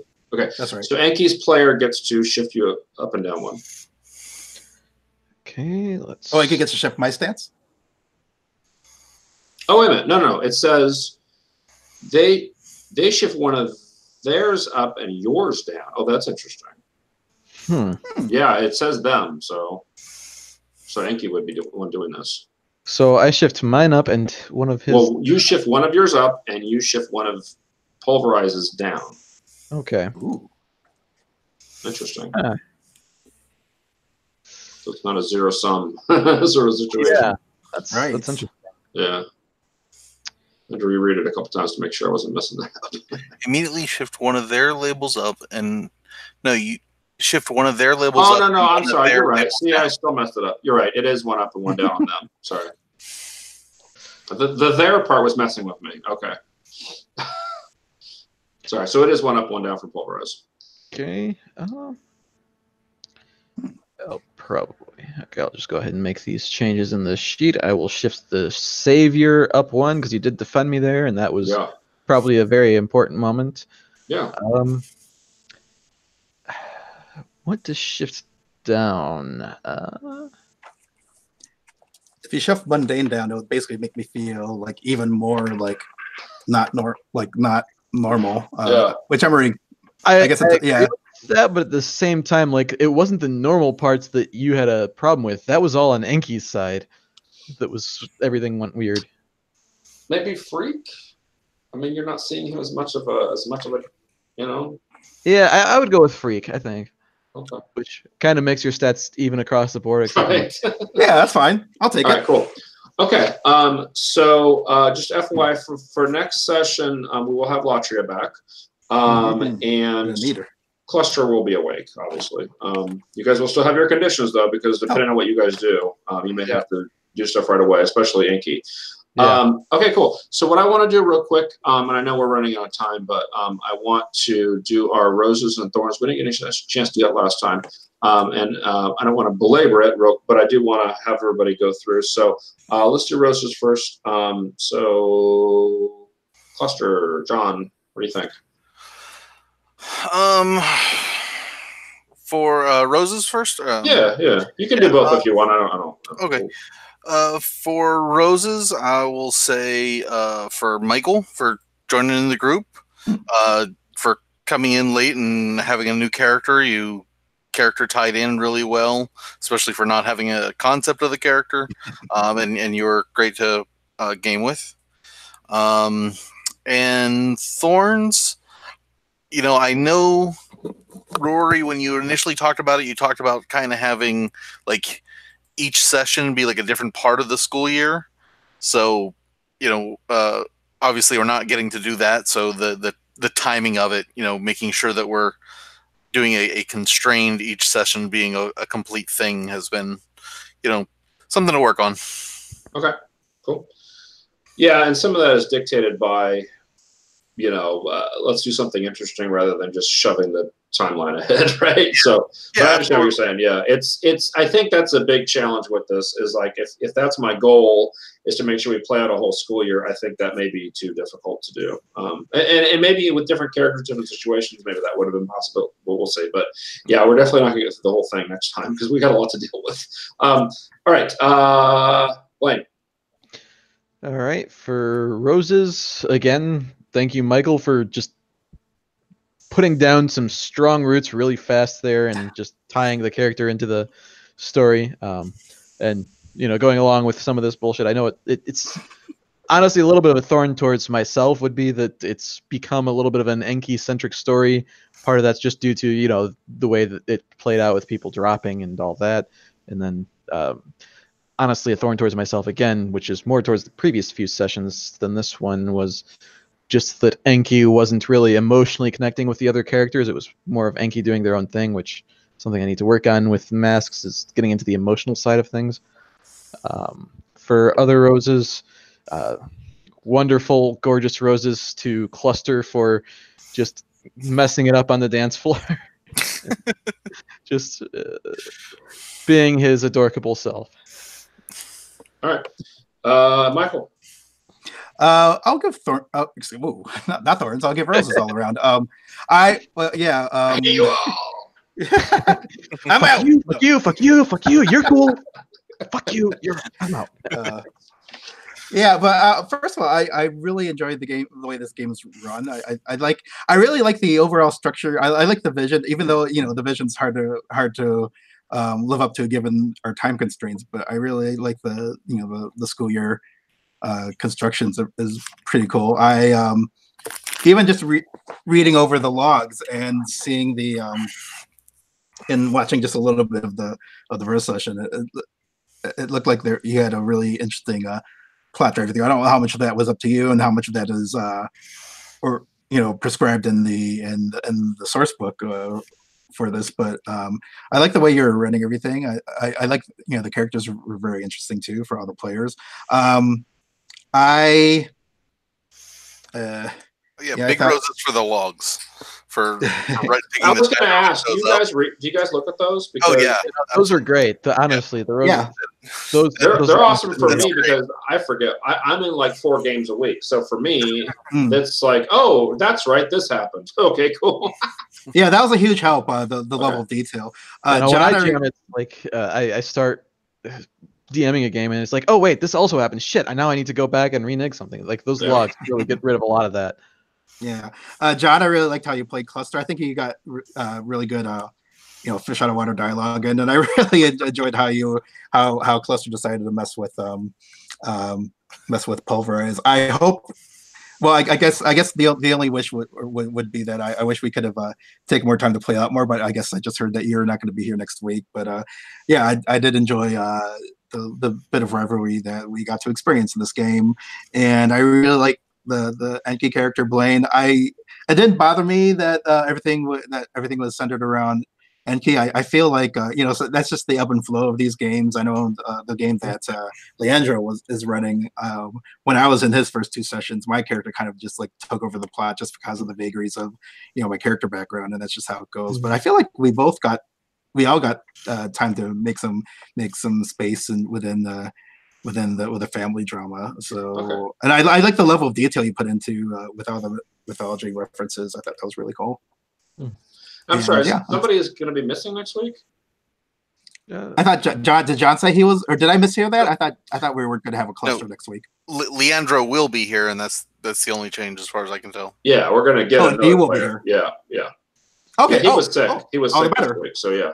Okay. Right. Start missing Cluster. Yeah, I'm like, no, this is working out great. Good. We don't want to lose any more players. Okay, cool.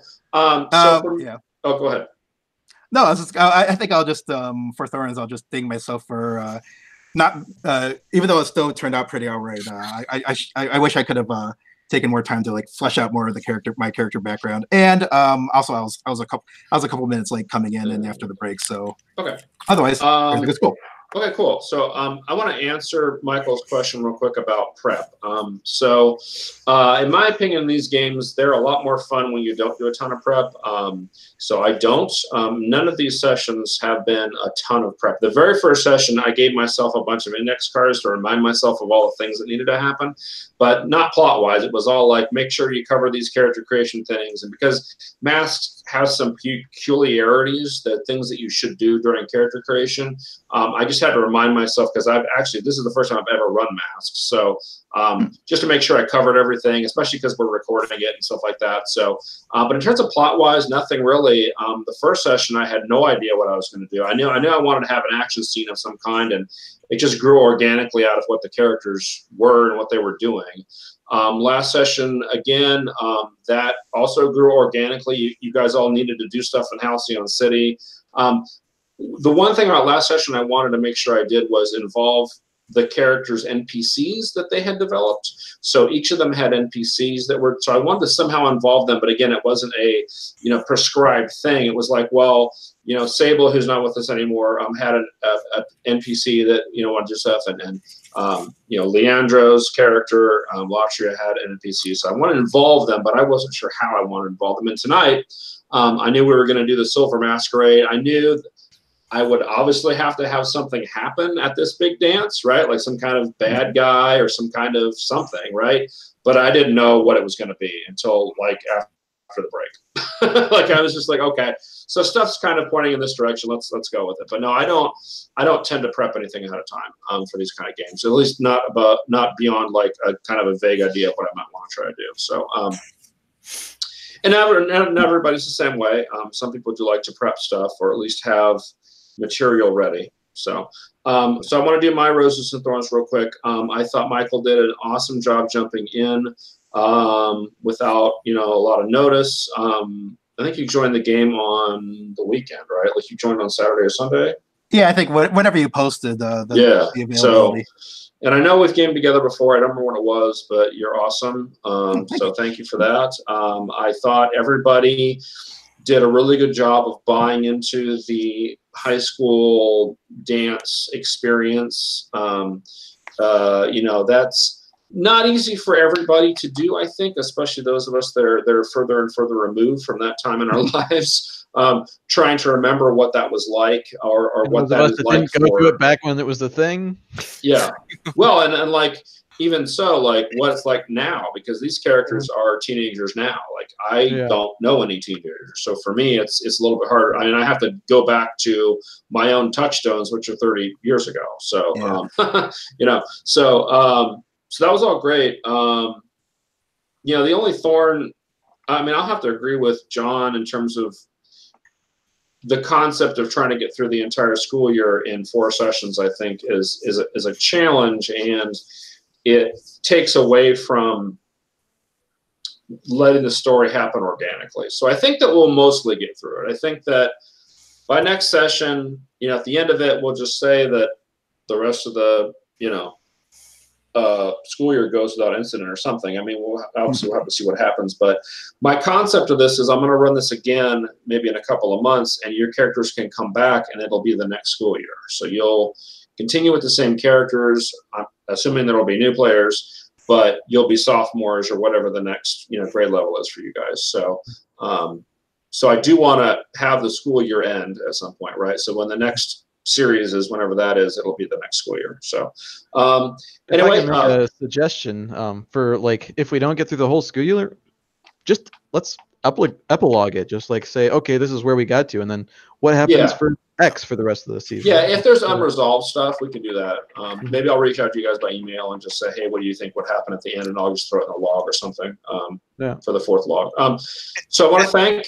I just want to clarify that, like when I said that it was a thorn, I'm not saying that there's anything wrong with the game. I'm having fun with the game. I'm just saying, if that was your intent to do those 4 sessions, it was, but I'm okay with it not working out that way. It's been fun, and you guys agreed that the academic move should be like every other session. I feel like it's too much to have it be every session. Yeah, that's fair.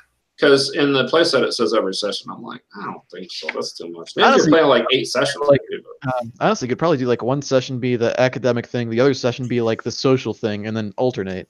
So that's kind of what I'm doing. So if we get to it next session, I'll have it happen again. Although I don't know with what's going on in the game, I think we might skip it. But cool. So I want to thank everybody. I want to thank our players, Michael and Blaine and John, for joining us. I want to thank our audience out there, whoever they may be, and watching this video. And we will see you guys next time. Thank you, everyone. Thanks.